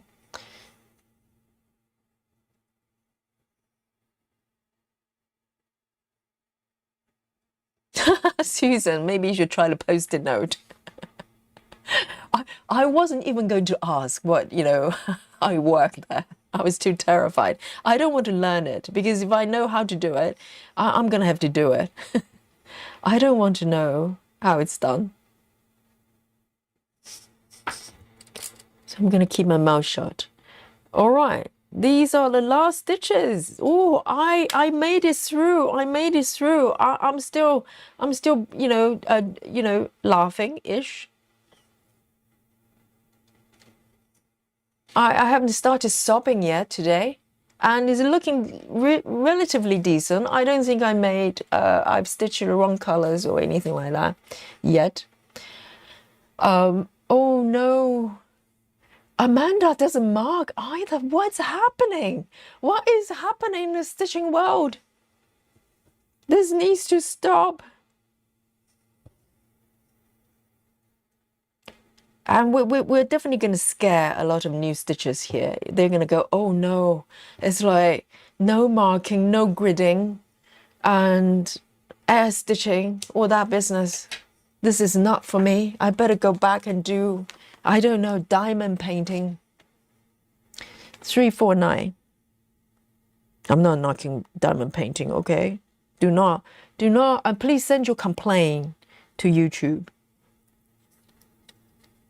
Not me. I'm not saying it's easier, okay?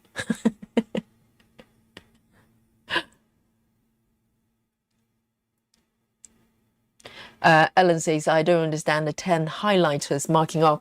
I think the idea is if you get a set of highlighters, there are 10 variations of colors, and you're not really trying to assign a color to a stitch. But let's say if you're concentrating on a certain area, and every time you switch thread color, you change the color of the highlighter. I think the advantage, the goal is to create more definition, more distinction between colors you've just worked on, because it's just easier to reference, isn't it?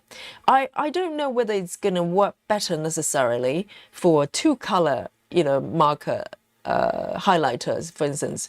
I'm going to try and I'll find out. So I'm going to try both methods. But next session, I think I'm going to go for two colors. I'm going to get the highlighters anyways, and I can improvise. So here we go. Let me zoom out. Guys, this is what 9,000 stitches look like, okay? This is what I've done today. It's a miracle, I know. Papers really work for me because normally I stitch about 250 stitches per session. You've seen me stitching, right? But today I managed 9,000. Wonderful. Susan says, traveling the library for you, for your Aimee Stewart Saturday. Yes. Yes, I mean, yes, the next session is actually Saturday. I don't know what I'm going to be stitching yet, okay? So, no idea. Who knows? And so, guys, this is what I've done today. I mainly worked on this area with my chart here. Let me just bring my chart over here to show you. So, let me zoom out a little bit. So today we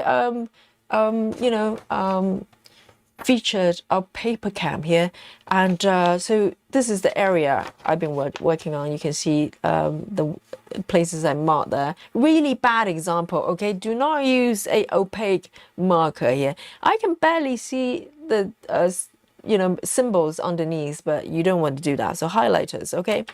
And today here, this is supposed to be the Komari method, but for me, it's not clear enough. I'm not Komari clearly, so my eyes are different, and this is just too confusing for me. So I definitely need the whole thing blocked off for me to be able to read it properly. So yeah, so this is what I've done today. Let's have a look.